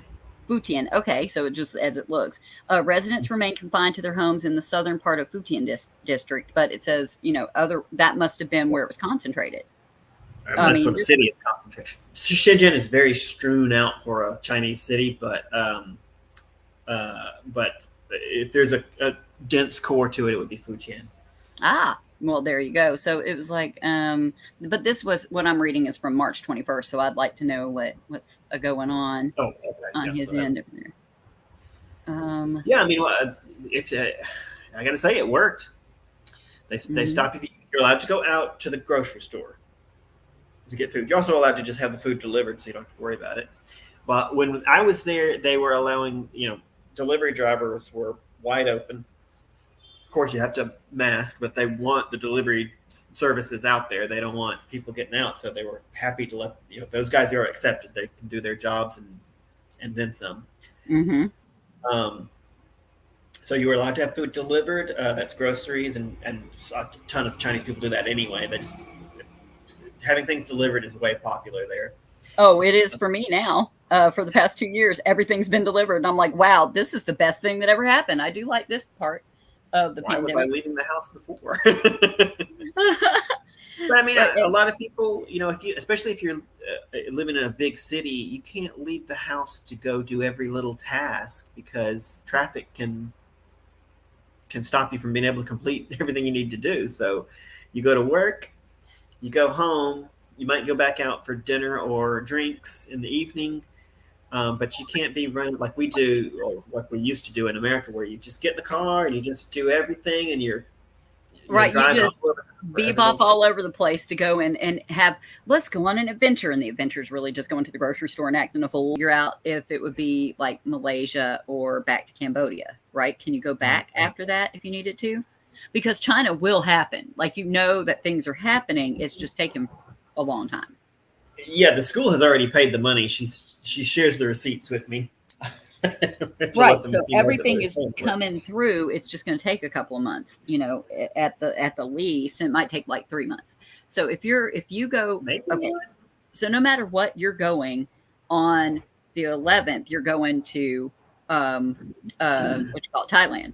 And then you're going to be there for at least a month if they don't have this stuff processed yet, right? Your visa back.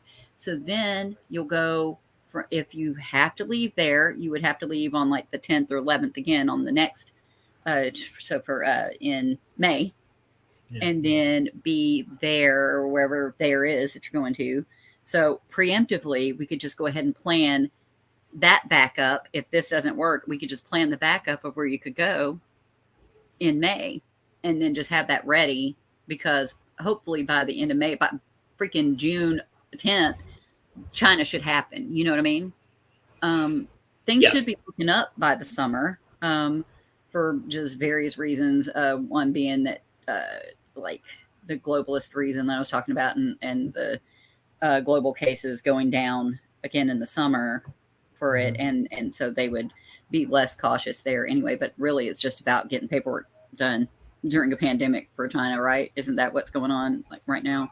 Oh no, China has not drugged their feet at all on this so far. But I mean, through like whatever's going on, it's taking a long time. Like, was it on like a U.S. end, or what's going on? Like, why is it taking so long? Yeah, everything has been in both local and the national level U.S. It's all been China. Just I was just gonna check, but Yuri. By the way, Yuri says he's not in lockdown. They're not in Oh, lockdown anymore. okay. See, yay, Yuri. Let's see.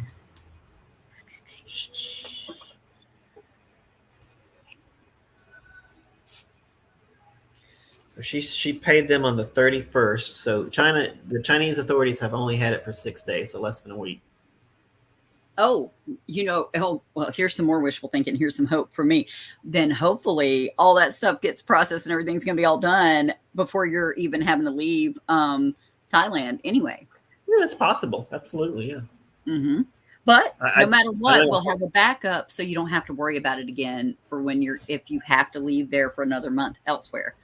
And then Malaysia's got to be good. There's got to be something good there. Every time I think of Myanmar, I think of Anthony Bourdain, though, because it's the first time I'd actually really even consider Myanmar was because of him, and also how to pronounce it properly. You're right. I want to see Myanmar. Actually, when this is all over. I love saying that because it's like some other world that we're speaking of now. Because but go ahead. Yeah, well, at some point in the future, when I don't know when, but my friend that I met in Hanoi, who's a Hong Konger, he has a business in Myanmar, and he was wanting me to back when this started, and we thought, well, in a couple of months this will all be over. He's like, yeah, I want you to, work with my business in Myanmar, and I got all this stuff I want to do, and we can work together. And I'm like, this is great. I made a pandemic buddy, and then didn't, obviously none of that worked out. I did ask about his school. It's still open. I haven't heard from him actually. I need to keep saying that. Oh, you could go ahead and make you a month ahead contact and be like, hey, so what's up, guy? Hi, my friend. I'd like to come over there to Myanmar. Yeah, I need to look and see what the let's get into Thailand first. But after I get there, I need to look and see what's open. I don't know if Myanmar or Malaysia is open. I mean, obviously, I thought I was going to be strolling over to Vietnam. I was checking into like, here's a border you can cross on foot. I can take a tuk. There's a place where you can go south and there's no other people. And you can take a tuk to the border and then pull your luggage across and hop on a bike on the other side. Although that's miserable if you have a lot of luggage, but that's not here nor there. The point is you can do it. And I was like, yeah, I can cross there, and it doesn't even look like. I mean, they're not even issuing visas. So I don't see how the border would be open. I know. I was like imagining you like skipping in there. Remember, I was like, you're like in a skipping on over land border. Yeah. Oh, Myanmar is currently not open to tourists. However, borders are due to reopen on April 17th, 2022. 17th. Okay. Mm-hmm. We'll see. See if that's real. Right, because, like what you've been reading about Vietnam, where they said it was open, and they're like, nah, just joshing. Malaysia open. Tourists. There. Let's see. Was there one more thing? Well, I guess we got caught up in this. That there's no. This was it. I was going to talk about long-term planning of where we're going to go and stuff, and then I figured out I might not be going to Thailand. No, I will. I will be going to Thailand. It's just we just don't know how long I'll be able to stay. I'll hopefully be able to get something out of the guy today, and he can let me know. Here we go. Malaysia opens borders to overseas visitors after 2 years. That was an article on March 8th. It says Malaysia will allow quarantine-free entry for fully vaccinated travelers from April 1st. So starting April 1st there. So they've been letting travelers in there. This is on Bloomberg.com. So seems like it's the real deal. Let's see. Well, I mean, yeah, just because it's on a a regular right, it doesn't mean that their government's going to be like, yeah, sure. Like they could just make a change like right when you're about to fly over there. But it says Malaysia to open. I mean, when they announced 2 years ago, when China announced they were closing the borders to Vietnam, and I did that mad rush and spent a lot of money to try and get back into China. When we finally got to the border, I got to the border in a cab, the Vietnamese-China border in a cab. And I swear to God, the thing looked like it had been closed for at least a month. I know there's no way to tell for sure, but I was like, I don't think this was open earlier today. I don't think that story was right. After they closed it, they're like, oh, by the way, y'all, we ain't let nobody else in. Oh my God. But it's even hard. Like I asked the school I was working for at the time, it's hard for people in China who are, speak Chinese. They are Chinese, and they have like my old boss had good connections in the government in Chenzhou anyway. And I said, please find out if the border is open, because I need to know if I can get back in. And he came back. He went to check. I mean, he walked out the door, but he didn't respond for a while. He's like, okay. And then he comes back and he says, yeah, I checked, and the border. They say the border's open until tonight. It was like midnight, closing at midnight sort of thing. And I was like, all right, I'll book a flight and take a 3-hour cab ride. Wow. Yeah. Yeah. That was probably the scariest. Well, I don't know. That was amongst the scariest points in the pandemic for me. And I had spent tons and tons of money to try and get back in, only to find out, no, now you got to spend tons and tons of money to get back to Hanoi.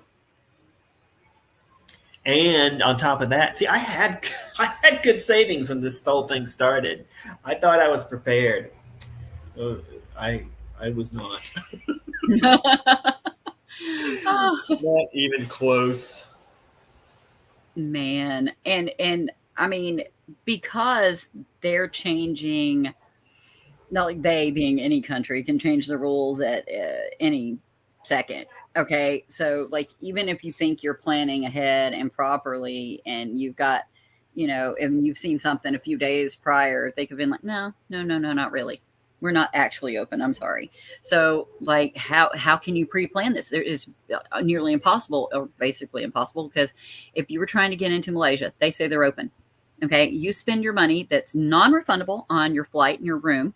Okay. And you go to hit the road and they're like, oh no, never mind. We're yoinking that status, and here, you can't come. But yeah, exactly. And also, I don't think we should expect them to be able to say to make these determinations. I just want the same reciprocal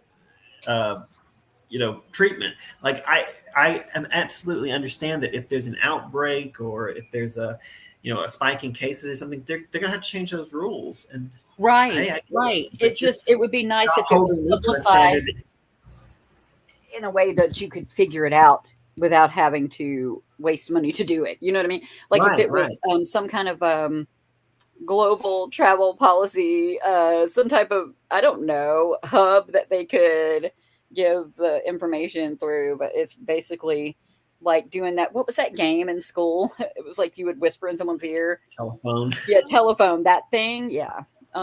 So it's like telephone, but with travel policy and COVID restrictions. Yeah, when I went over to the Thai embassy the other day, and by the way, Thailand, like I just said, you can get into Thailand. I should say again, this is the way the policy was. They say they've returned to it, so I'm assuming I can get into Thailand without a visa. An American citizen can, and a lot of other countries. I mean, they're very tourist friendly there.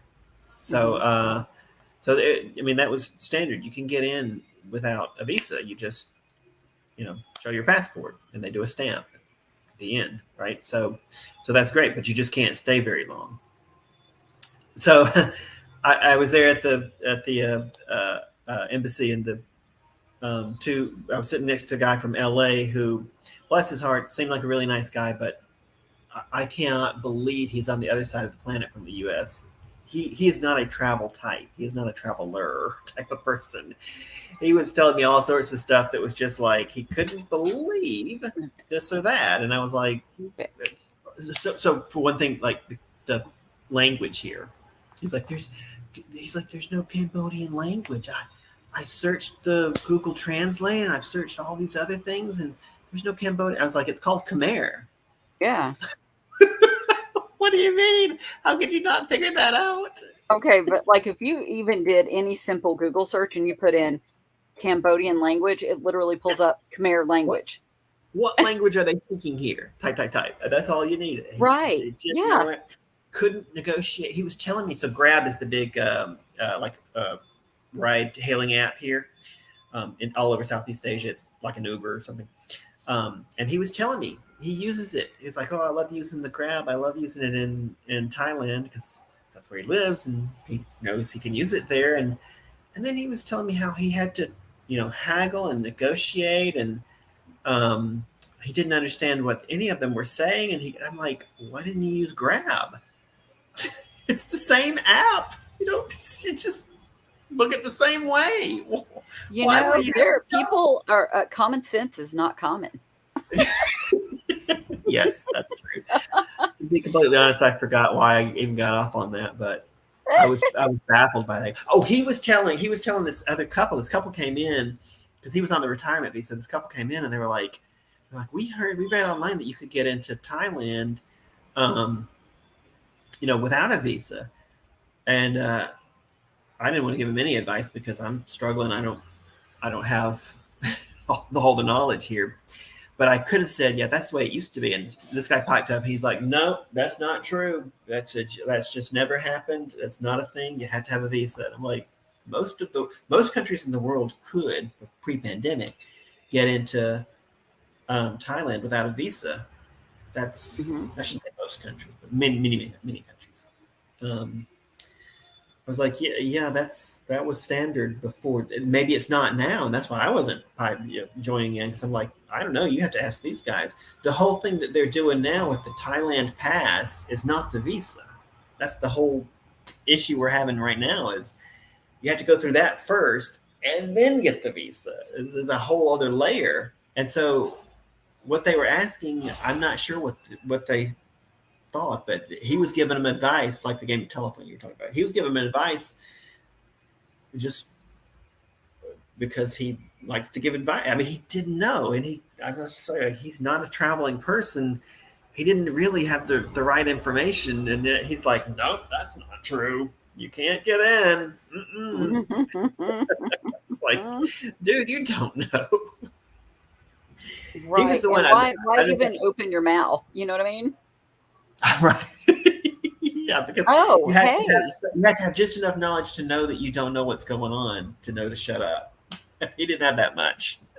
So it just reminds me of a lot of people I know, which I won't name. But he also just had money. You know what I'm talking about. He also just had money. So, like, he was telling me that they want, and this is going to be another problem that I run into. They want you to have your departure date set and your flight set for your departure. So that's another thing I got to talk to him today about, because I keep running into these things like, why don't you mention this from the start? But well, no matter what, even with these things, with the tie pass thing, if that doesn't go through, you still get to be there for that month. Because what I'm looking for here, look, there's the tourist visa that I'm looking at for Malaysia. It says valid for 3 months, allows the holder to stay in Malaysia for a maximum of 30 days. So then you can definitely, and what I was looking for is, do you have to have a visa to get into Malaysia now? Because their borders are open now. Yeah. Right. And tourists can go, but you have to have a visa to get there.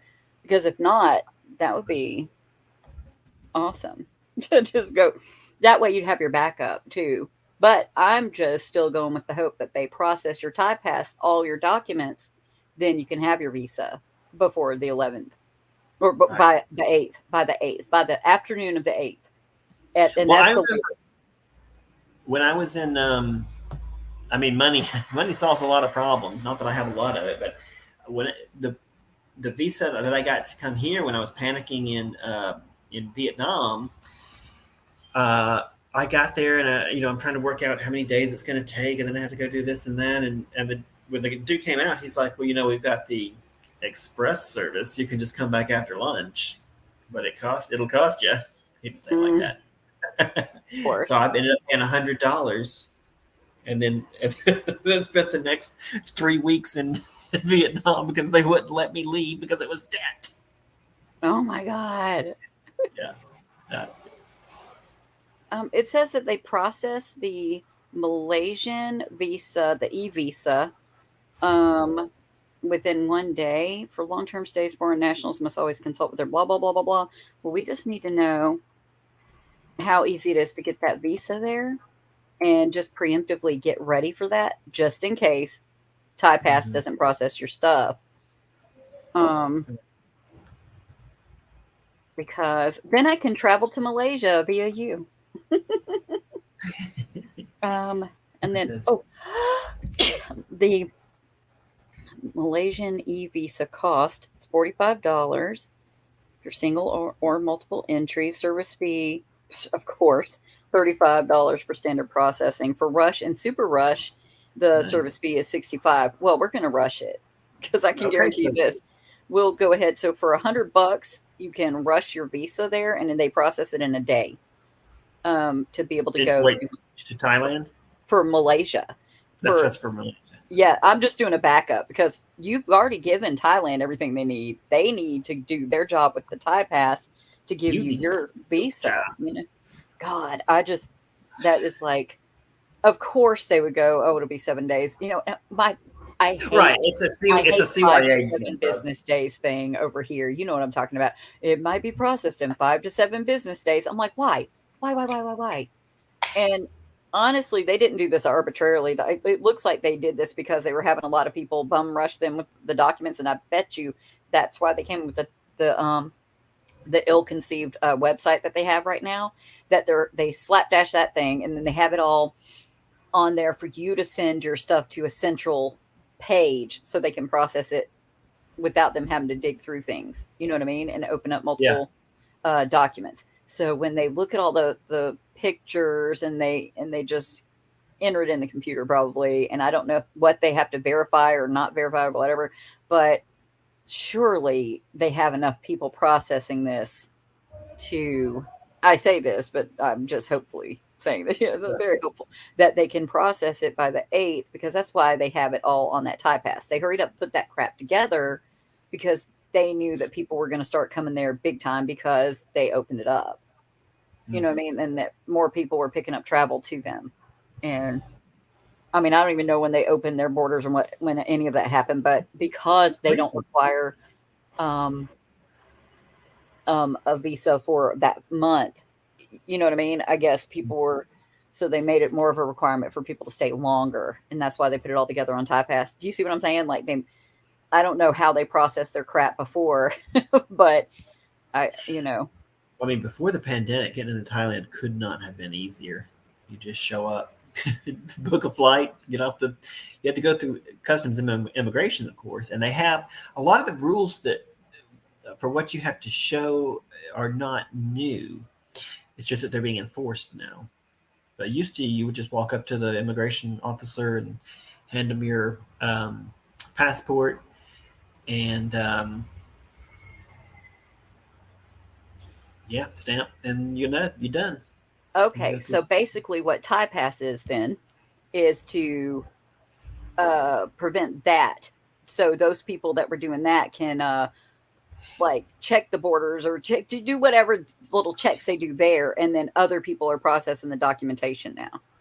Right. Well, yeah, I guess so because for all those people who are getting in with no visa, there's nothing like if people have to get a visa, then you can just add extra documentation to get the visa. But if they weren't getting one anyway, then there's nothing to add to, so you have to have another layer. Maybe that's it.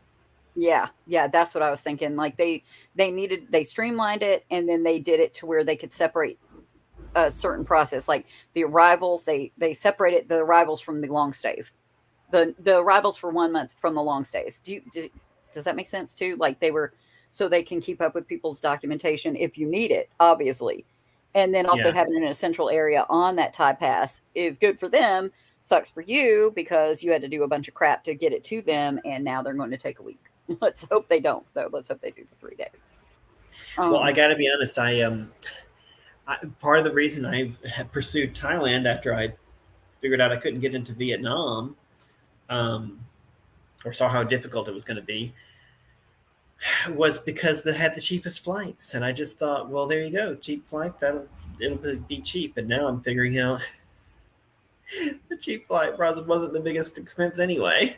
Right, but still, even so, you couldn't get into Vietnam anyway. So no matter what, I'm going to have to. Maybe I should look at Malaysia. The flights were more expensive. Oh, true. Oh, yeah, I haven't looked. Let me look at those flights. But let's pretend that it was more expensive. But also, you couldn't have made the decision to do it like, it would have been kind of the same timing to make that decision because they just opened it up there on April 1st in Malaysia. Oh, right, yeah. So yeah, right. No matter what. I mean, hindsight, of course, it's going to be 2020, but the flights. I did check flights to Malaysia. It was more expensive. They were 2 or 3 times more expensive than going. Right. So that's what I'm saying. So no matter what, Thailand is the better idea, even if you only get to go for a month. Even if they don't process your TyPass, but also you now have all of your travel documentation in JPEG form for later if you ever need to use it again. So there's that good part. You know what I mean? Right. And then you still are insured over there. So when you go there for that month or longer, depending on if they process it, everything will be all good and safe and taken care of. So then Malaysia, it'll only take 3 days tops for the regular processing, but that super rush thing is $85, and they super rush your stuff, probably finish it in a day, and you can do your tourist e-visa and be there for a month, and then head on over to China after you've been in Malaysia, if everything goes the way you want it to go. Yeah. I mean, if everything goes the way you want it to go, you'll be able to just stay in Thailand and chill. Man, that would be wonderful. So I now know the one doofus lives in Chiang Mai. So I know him, although I don't really want to contact him. And then I have a friend of mine that I just messaged earlier, and I'm going to check it right now because we were talking about it. Okay. Oh, yeah, because you had someone that was staying over there. Yeah. Yeah, he's letting me know I need to get a TyPass, so that was nice. Oh. Sam also. Okay, so I had to look for this person.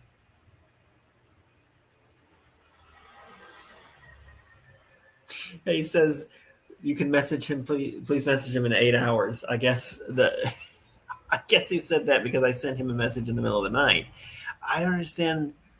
Just don't. Don't have your phone on in the middle of the night.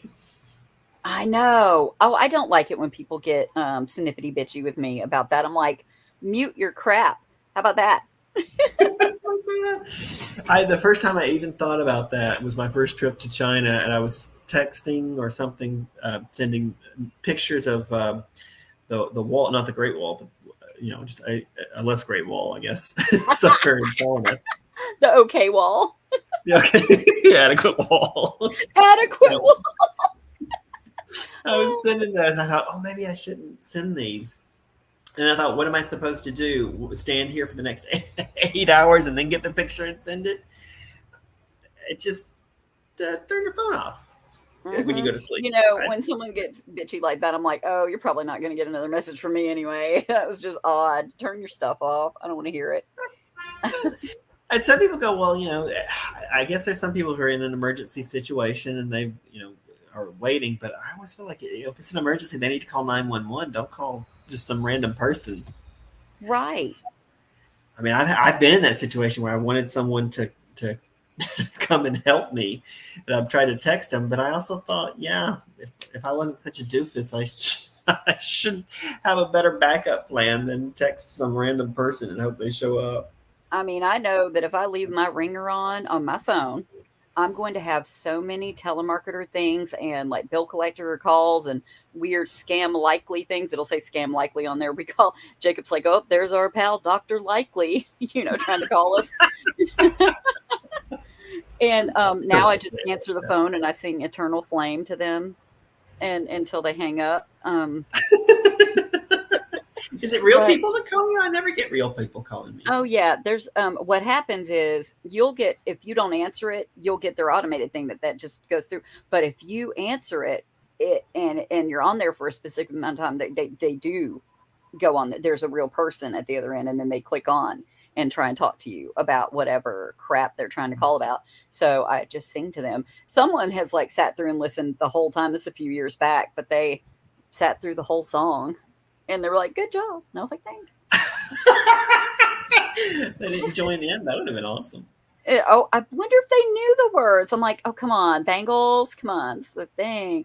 But yeah, I don't know. But they enjoyed it at least. I'm not mean. I don't cuss at anyone because they're calling. But but what I'm saying is I expect if I were to leave my phone on, I would get so many calls waking my butt up that I know that I'm going to mute my stuff so nobody wakes me up. Because they start calling as soon as 7 or 8 a.m. hits over here, and then it never stops. So, no.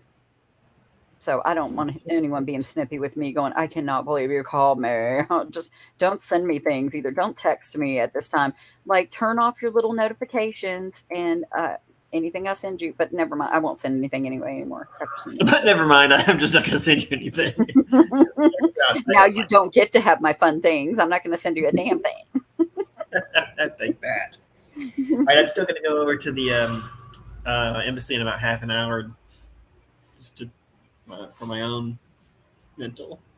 Right. To at least see if he can help with anything and work it out. But he might be able to give some clue as to what's going to end up happening. Well, if they like the big question is, do you think? And I don't know if you can even convey this to the guy if he speaks English or if there's some broken English or anything. But do you think they can process this in a few days? Do you think it'll be okay by Friday? And I mean, and of if course, it is, can I then get a visa from here? Is that possible? Right. Because you could show them, hey, this is what I've done.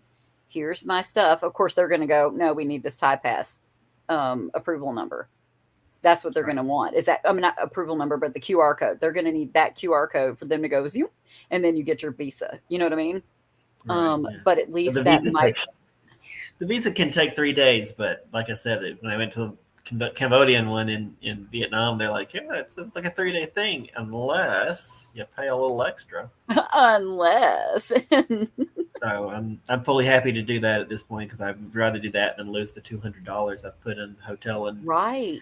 Well, you can't lose it. You're not going to lose it because you're going to fly there and you're going to be there. But then it's going to be a pain in the ass if you have to leave after a month. Because you're not going to lose it because there's no other option. You have to go to Thailand. But that is going to be so pissy, and I'll be so mad. It Well, I was just think it's crazy that if you come in without a visa, that you can't like get one or extend it or like extend your stay. And somehow I mean, I right. know It you doesn't wouldn't be really. extending a visa if you don't have one, but still, I mean, why not? If you're gonna let people in anyway, just let them in and then let them apply for the tourist visa. Right. Then everything, nothing has to be worried about. I don't know. Maybe it's like a money grab. Maybe it's just a way for them to like get you to spend the money on the stuff and then screw it up. I think You know. it's a less satisfying answer in that because I mean honestly, these countries could do anything they want with their visa policy. Mhm. If it was a money grab, they would just up the price of the visa, make everyone get one, and that sort of thing.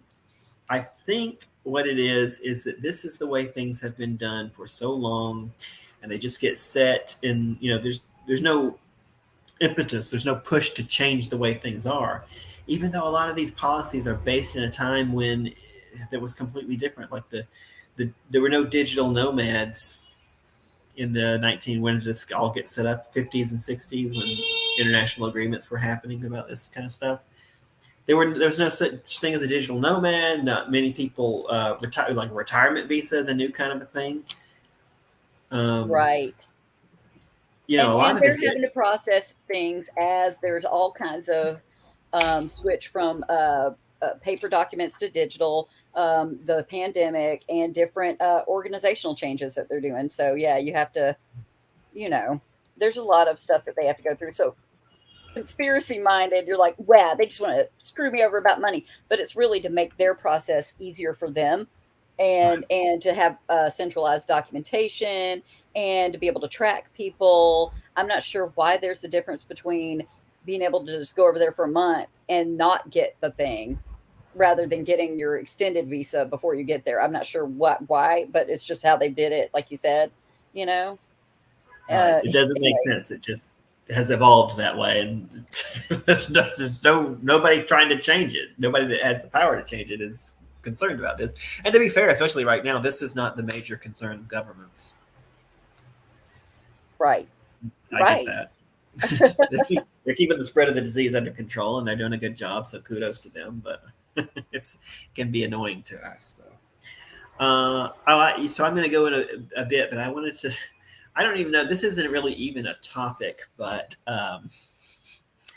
I just want to fantasize about being back in China for a moment. We're talking about uh, all the money problems and these, and I have been on the other side of this. I've made good money in China, and I've got a good job, waiting for me in China, and it's so bizarre that half of these problems that I'm having could be solved by one paycheck if I would Yes. just get to the job. Right, because you're paid well there. You know it's nice there. You know it's safe. You know people there. You know how things work there. Like once you get back there, everything will be calm, cool, and copacetic. And I gotta say too, well, you just don't worry about anything when you're in China. It's a bit of a like living in a fantasy land, and I I hate to be that detached, but I gotta say, even watching Trump getting elected, and this will just give the clue to the stream of my position on Trump, but in case it hasn't come through yet. Even watching Trump getting elected from China, because that happened after I'd been there right at a year, because I went there in September of the previous year.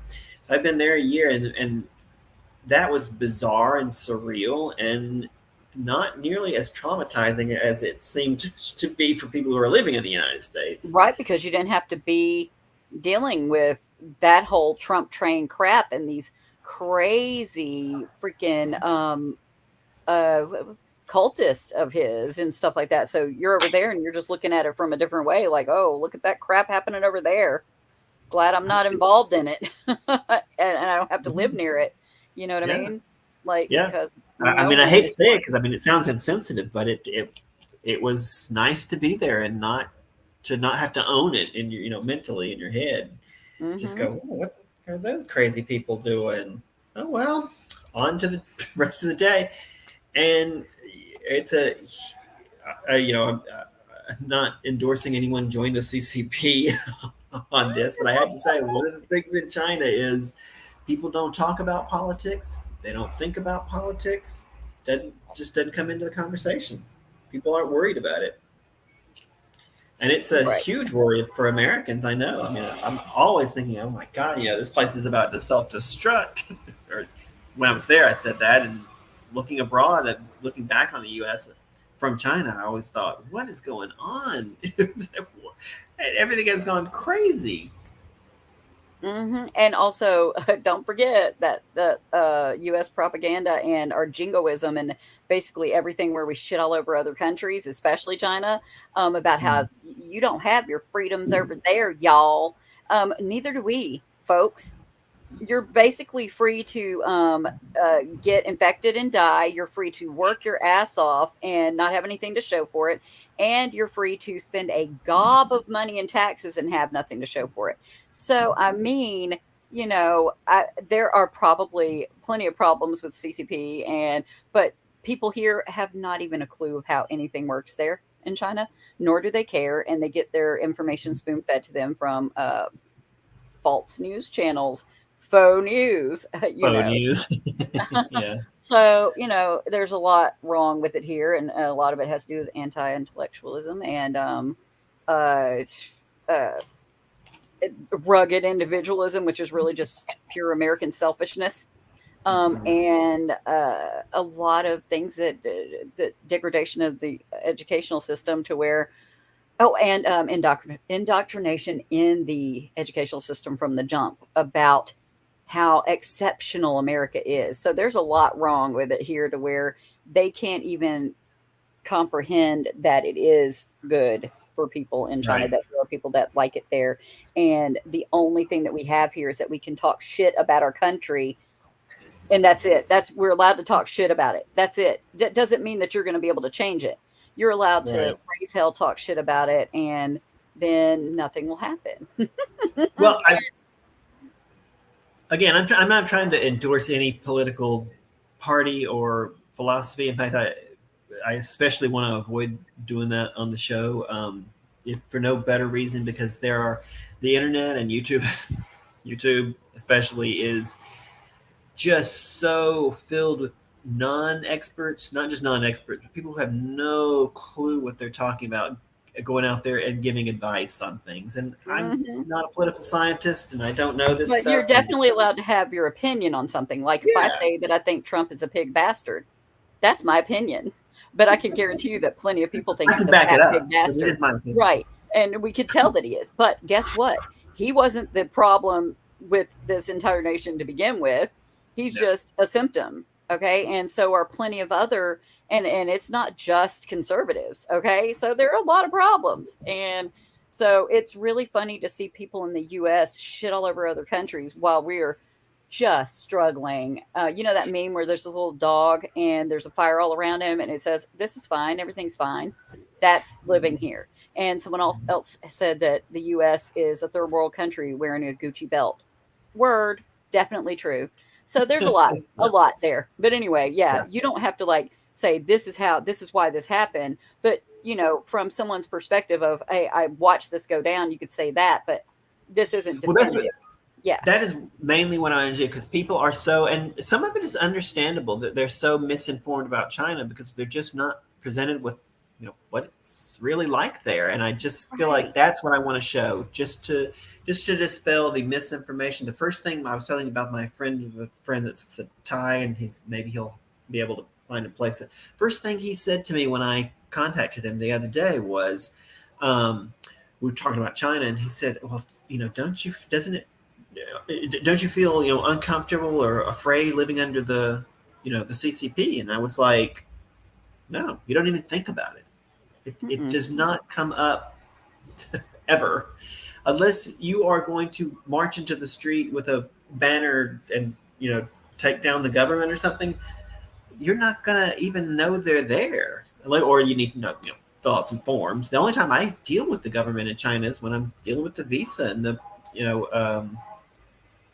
the work permit and that kind of stuff. Then you have to go fill out your forms. But Um, yeah, otherwise Right. they're not on the radar.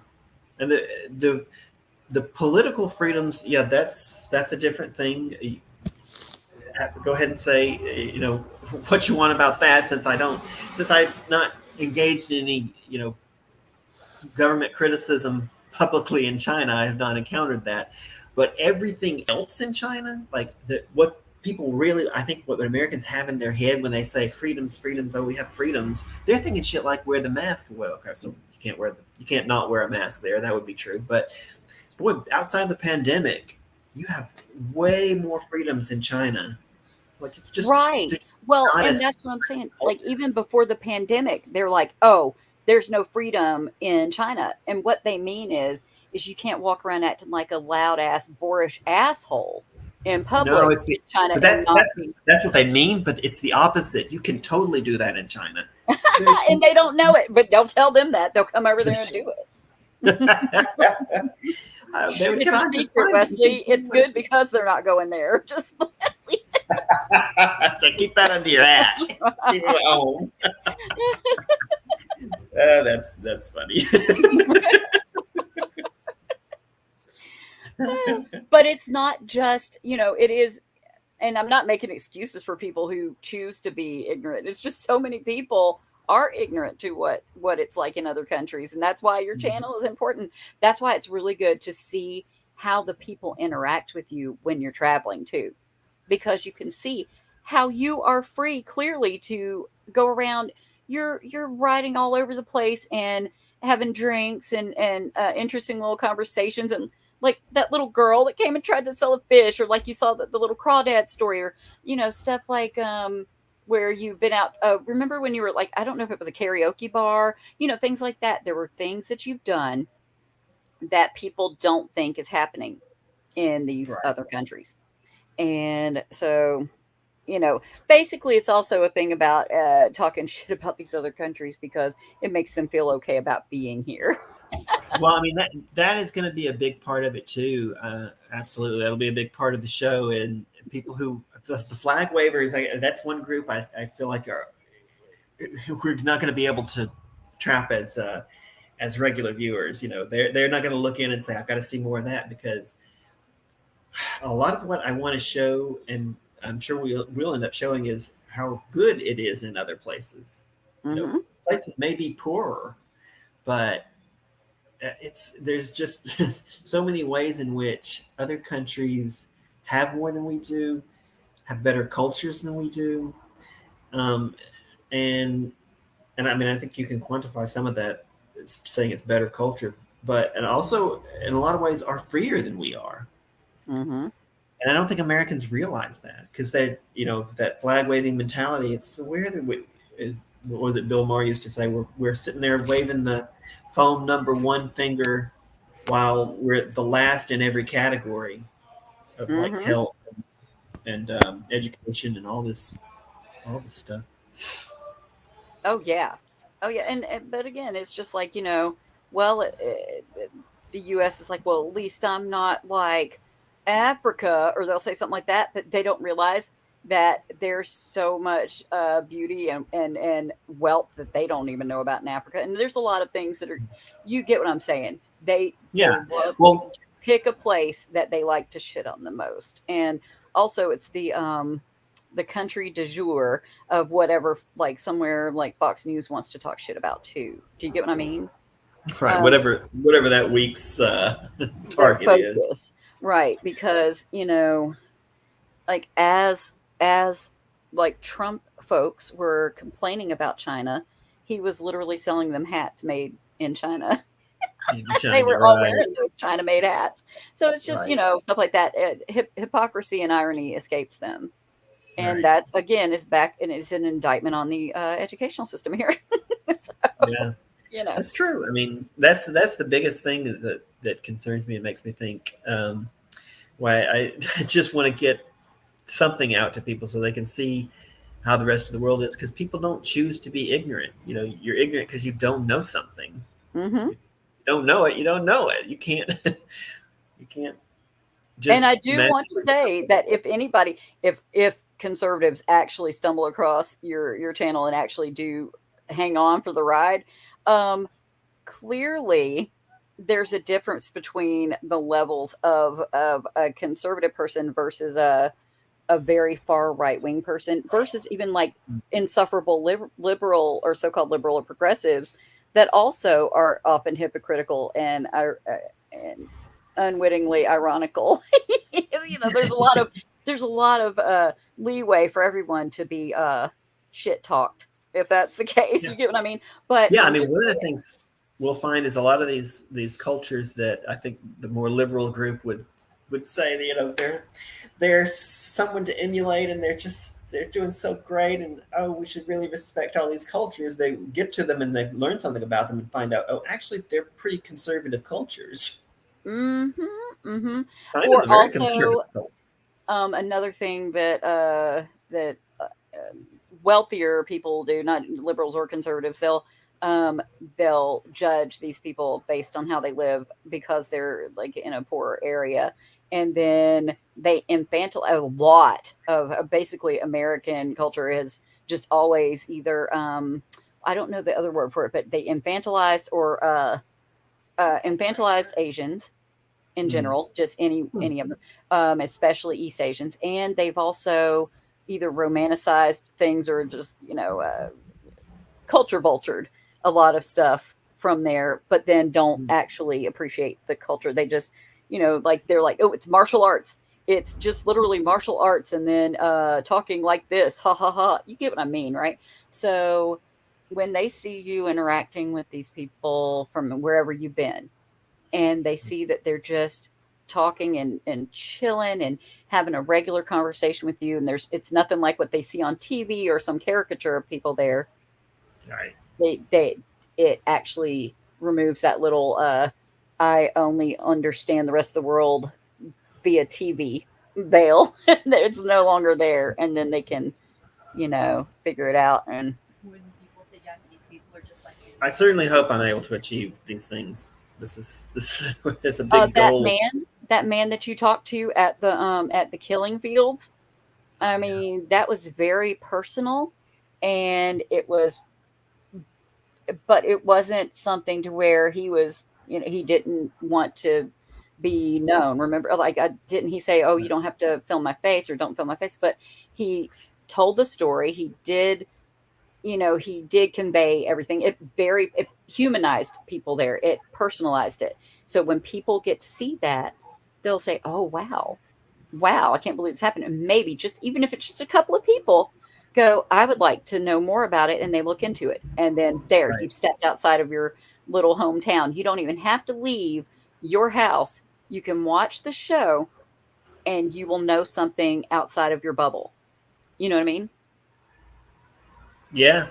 Yeah, that's what I'm hoping for. I mean, I kind of want to endorse the not leaving the house part right now, but not just for the pandemic though. But I feel like there's so much in the travel genre that is, um, I guess romanticizing it is fine, but it's putting out this message that you're a better person if you travel, and you're a worse person if you don't.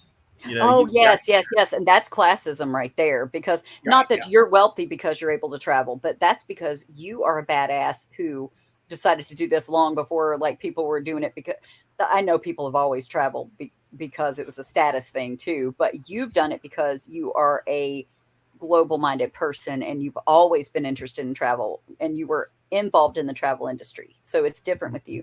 But yes, what you're talking about is, oh, you mean you haven't left your country? Oh, I cannot believe you haven't gone here, here, here. Not So everybody can do crucial. that. And the way that they can escape and they can travel is through you. And that's what I'm doing. I've never been able to leave the East Coast, okay? And only have been out of the South to go to DC, you Hmm. know? So, people think that I'm traveled, that I'm well traveled. They think that I've been outside of this corn pone country bubble here, but I haven't because I'm poor. And also I had other Well, things they think going on. you have because you're intelligent. Well, yeah, well, yeah, and but I mean, thank you, but yeah, they do think that though, because yeah, I go, oh well, this is how they do here, and it's literally because I watched travel shows, or I've Yeah. decided to read some type of an article about it, or I'm interested in it. So if people can watch your show and learn a little bit of something, they have traveled. It's just like they Right. traveled, but didn't spend a gob of money and freak out about a Thai pass. Let me freak out the Thai pass and So sit then at they home. just subscribe to the Patreon, and they're like, hey, guess what? I spent $20, $30, and I get to go to all of these places. And also read your blogs, though. I really like to read those old blogs and stuff. But like Well, I was going to make a everything. post tonight. Yeah. Oh, do what? I was going to make a post tonight. Thank you for reminding me. Ah, nice, nice, nice. And so when people do that, they'll be able to go traveling. Like there was another lady I watched on YouTube. She's like why I or how I moved to wherever it was. Where was it? In Italy? Was that Yeah. where the lady lived? Yeah, somewhere on the coast of Italy. And of course, how she moved there is her husband's in the film industry, and she actually used to vacation there from Europe as a child. So I'm like, oh, you come from money, and so she really did. But you can see that she went there and she worked at a dress shop. It's not like she went there with some gigantic job with a lot of money. So she did work the smaller job, but she was in now here's the kicker. She was in the television industry also, but it was just doing like sets and stuff like that. So she was willing to put in some work to be elsewhere. And that's how she ended up in Italy. You are putting in Mhm. work elsewhere. You went and taught children in another country. Okay. So there's more to it when it's like that. It's not like you're going just for leisure. You went to explore, but also worked there. So, Yeah. it's a little bit You know, different than watching the ones where people are just going and like, swimming in a pool and showing some people some, local sites. You're talking about your life there plus showing them the sites. You know what I mean? right.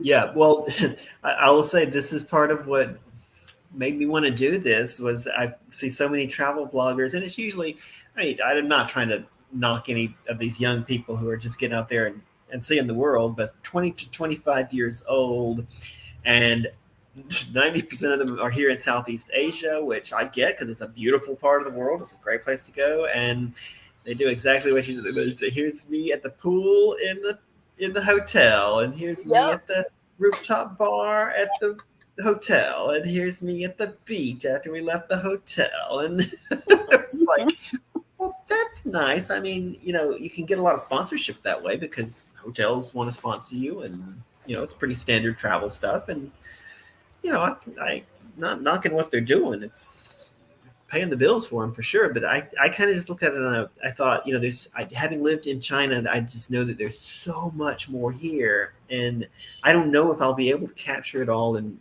show people the place the way I want to show it. And at some point, if the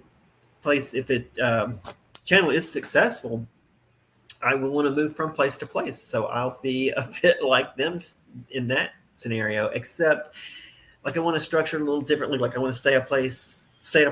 If I had financial backing for Phnom Penh, for example, we would have come here and stayed about a month, and I would have tried to do a daily show where we show something different about the city every day, and maybe just 5 days a week, not every day. Take weekends off, but and then after done with Phnom Penh, move out into the greater Cambodia and spend about a month just hopping from site to site and seeing the whole country. And so I would have done it a little differently, and it would have been more brief. So unfortunately, not as much relationship development. Like I've met several people here. The guy from Poo Rock, whose name I can never remember, I just call him Poo Rock. And the guy that owns this hotel and the restaurant next door, and the original guest house I stayed at. The guy's super That's the nice. other thing, Wesley. The people get to see how friendly and helpful these folks can be in these areas. And like your landlord also in Vietnam, that was a Oh, very nice man, and his family was nice, and like bringing you food and being kind and caring and telling you about when to get the vaccine and setting it up for you, stuff like that. That is important, and that is what they do for each other there. And that's what people need to see too, you know. Um Like I've done that for my friends here, but I haven't done Yeah. it for people that are just traveling here. They see you and they're like, "Oh, look, he's not from here. Let's help him." It You need wasn't to help he's not them. from here. Let's turn away from him and be an asshole. It was like let's actually, and so that's what they do. And so a lot of some fortunate things that have happened have been just the kindness of strangers who end up being your friends. You Yeah. know, so Yeah. I like that, and that is I, specific to your channel, and not to the young folks that are like 20 and going and swimming in the pool. They're not going to go, "Hey, do you want some soup, you little 20-year-old?" They're just going to be like, well, "Okay, look at little Susie swimming." Well, they will turn away from that girl. Probably they'll probably wave at him like, "Hey, look at you. You'll be gone next week." Okay, but they know that you're right. there for good. You know what I mean? They know that you're there Right. for longer. Well, even if I was doing it, staying in a place a month, you can start to build some relationships that way. Yes, I mean you just did. You're in a man's hotel where he's literally renovating it, and you're the only person in there with him. There might I don't know if he has other people in there, but I know that you are in Some of there the with workers it. stay here at night, but it's according Yeah, to how late they work. and the kitty cat's outside. And, but right. Yeah. but that's something interesting and singular to your channel because that's you're like you do things outside of your comfort zone and then new things become your comfort zone, and that's the way you've always been, and you've had to do that, and we know for what reasons, and and so, so it goes from there. So I mean ever since you left here, oh no, actually long before you left here, but we know that also. So, Yeah. so Yeah, you've maybe always that's why I went ahead and just jumped on that China job when it came along. But I actually want to get that story on the channel at some point. But I also Oh yeah, the need to next move ooh, on. make a little note about that because you got to tell the whole how you ended up being a teacher in China thing. Because Right. originally all of us over here we were like, "Oh, Wesley's going to go there for a few months or maybe like even a year." But you're like, "Nope, bye y'all. I'll see y'all later." I Bye was later. not convinced I was going to stay um, indefinitely either. I mean, But that's a especially not when I great first left. do that as an episode for sure. And I wonder, is there a way for you to do that as an episode and then like show pictures from what you had done in China and stuff like that over there for your teaching? Like, oh my God, I used to love getting the pictures of some of the kids and what you were doing there. And like, didn't you have something recent where you were Santa? What, when did you do that? When you were dressed up like That was Santa? Vietnam. Yeah, but I mean, no, just for a teaching thing, though. You see what I'm saying? Like, that was after you left China. You were in, I mean, not way long after, but you're in Vietnam, and you still found a way to do a teaching bit over there in as Santa. Come on, like, That you get was what I terrorist mean? school. I'm pretty sure. Oh, okay. We'll see, Yeah. and see Terry. That's a whole other person. So much to talk about. So many things. Yeah, there is. You know what? That is so true. And I think how I was trying to split between doing something and then like doing a rooftop bar episode where we sit and chat. You need to do one of those episodes with me. Oh, yes. Yes. And also, while you're sipping on your drink at the bar, I will have a little drink of something here.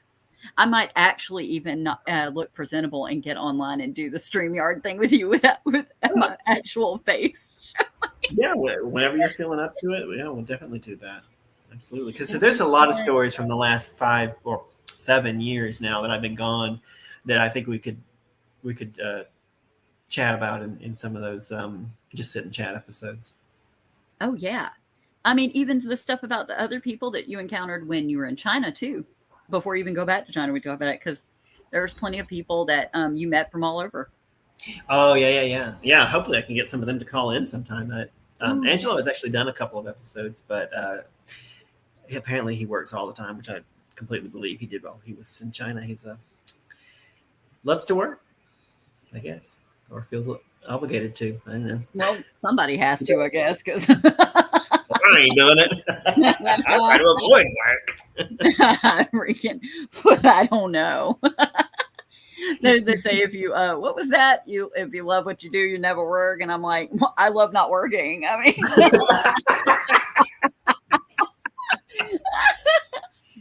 That's awesome. right, I got to get over to the embassy. I'm about to open up the queue, and they don't keep it open long. Oh Because God, all I yeah. got to do is all I can do is just walk up and be like, "Is there anything I can do to speed this along?" Right. And then oh wait, I pulled up something. I pulled up in Khmer, I pulled up please help. Let's see what it sounds like. Hold on. សូមជួយផងសូមជួយផង Som choi hong. And that's So please help. Som it's a choi good one to hong. learn.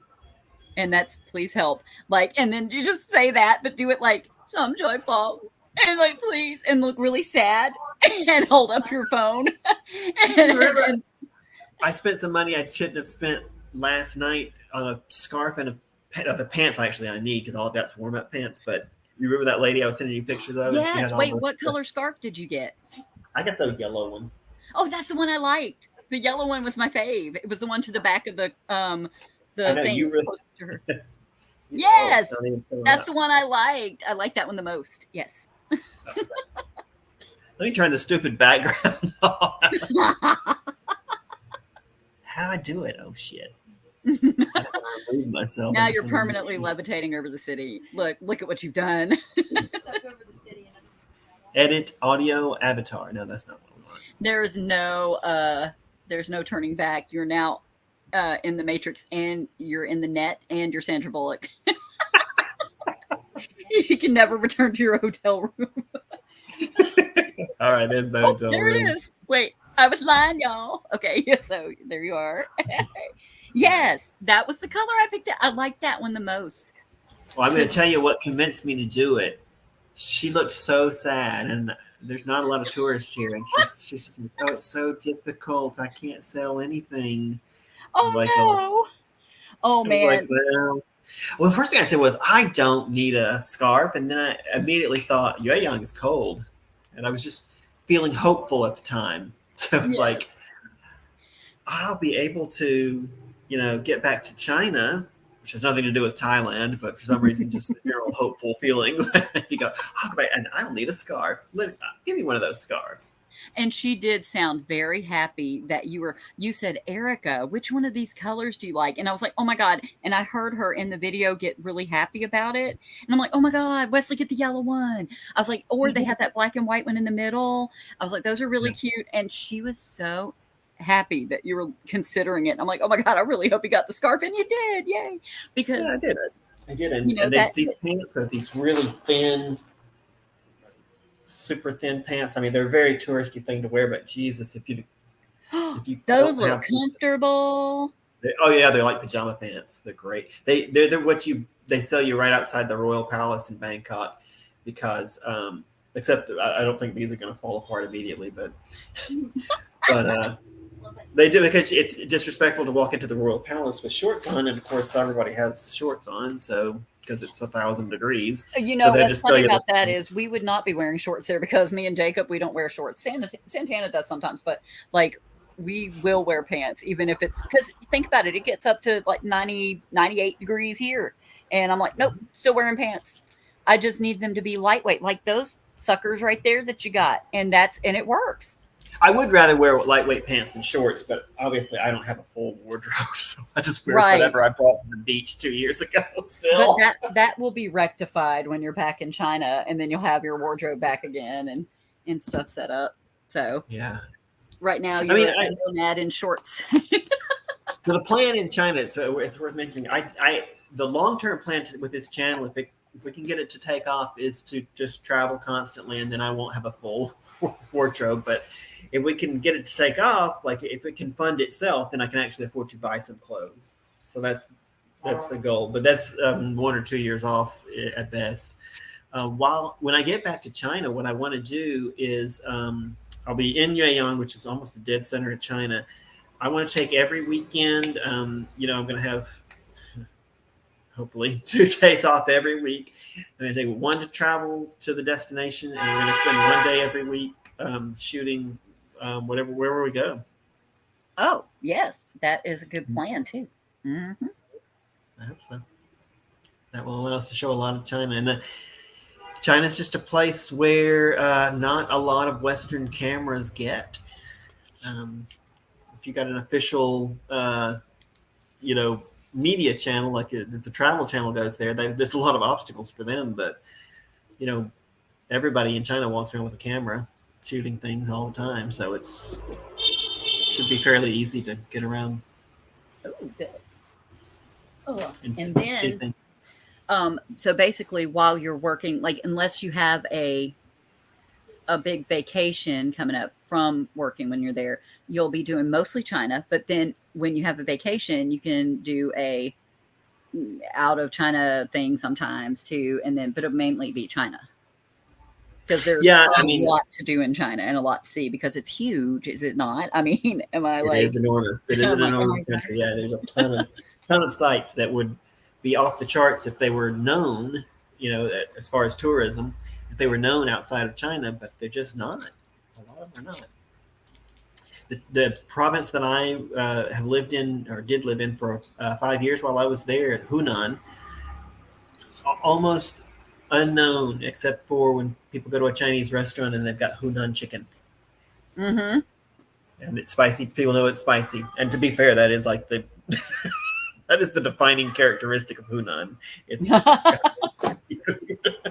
Extremely. There's also some beautiful stuff there, and being where it is on the north end of that province, it's just so close to everything I took when I lived there. This wasn't possible in Chenzhou, but when I was in Yuyang last time. When I lived there, I took a day train. It was the better part of a day, but it, just a few hours, I guess, maybe 6-ish hours to get to Shanghai. That's the East Coast. It would have been just slightly longer than that. I'm going to say 8-ish hours to get up to Beijing, which is way in the north.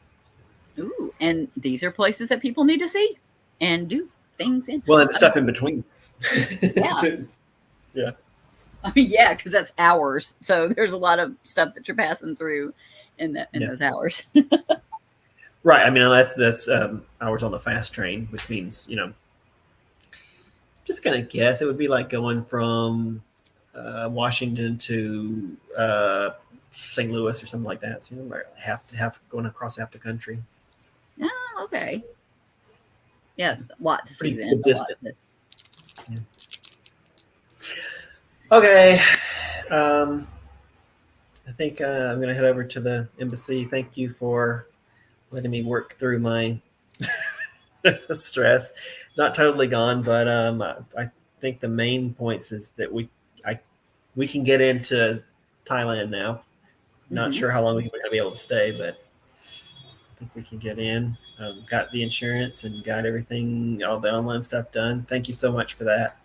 You're welcome. And now everything is still planned, even if you're only there for a month. Then if you need to leave, there are options to leave. And of course, tentatively, because then things can always change, but there's always going to be something to do. Right. So now we'll be tentatively ready. And I'm just going to check every day now. Well, I was going to say, it's like the day I get there and check in, we're kind of determined we're going to split our episodes between seeing a site and chatting about travel.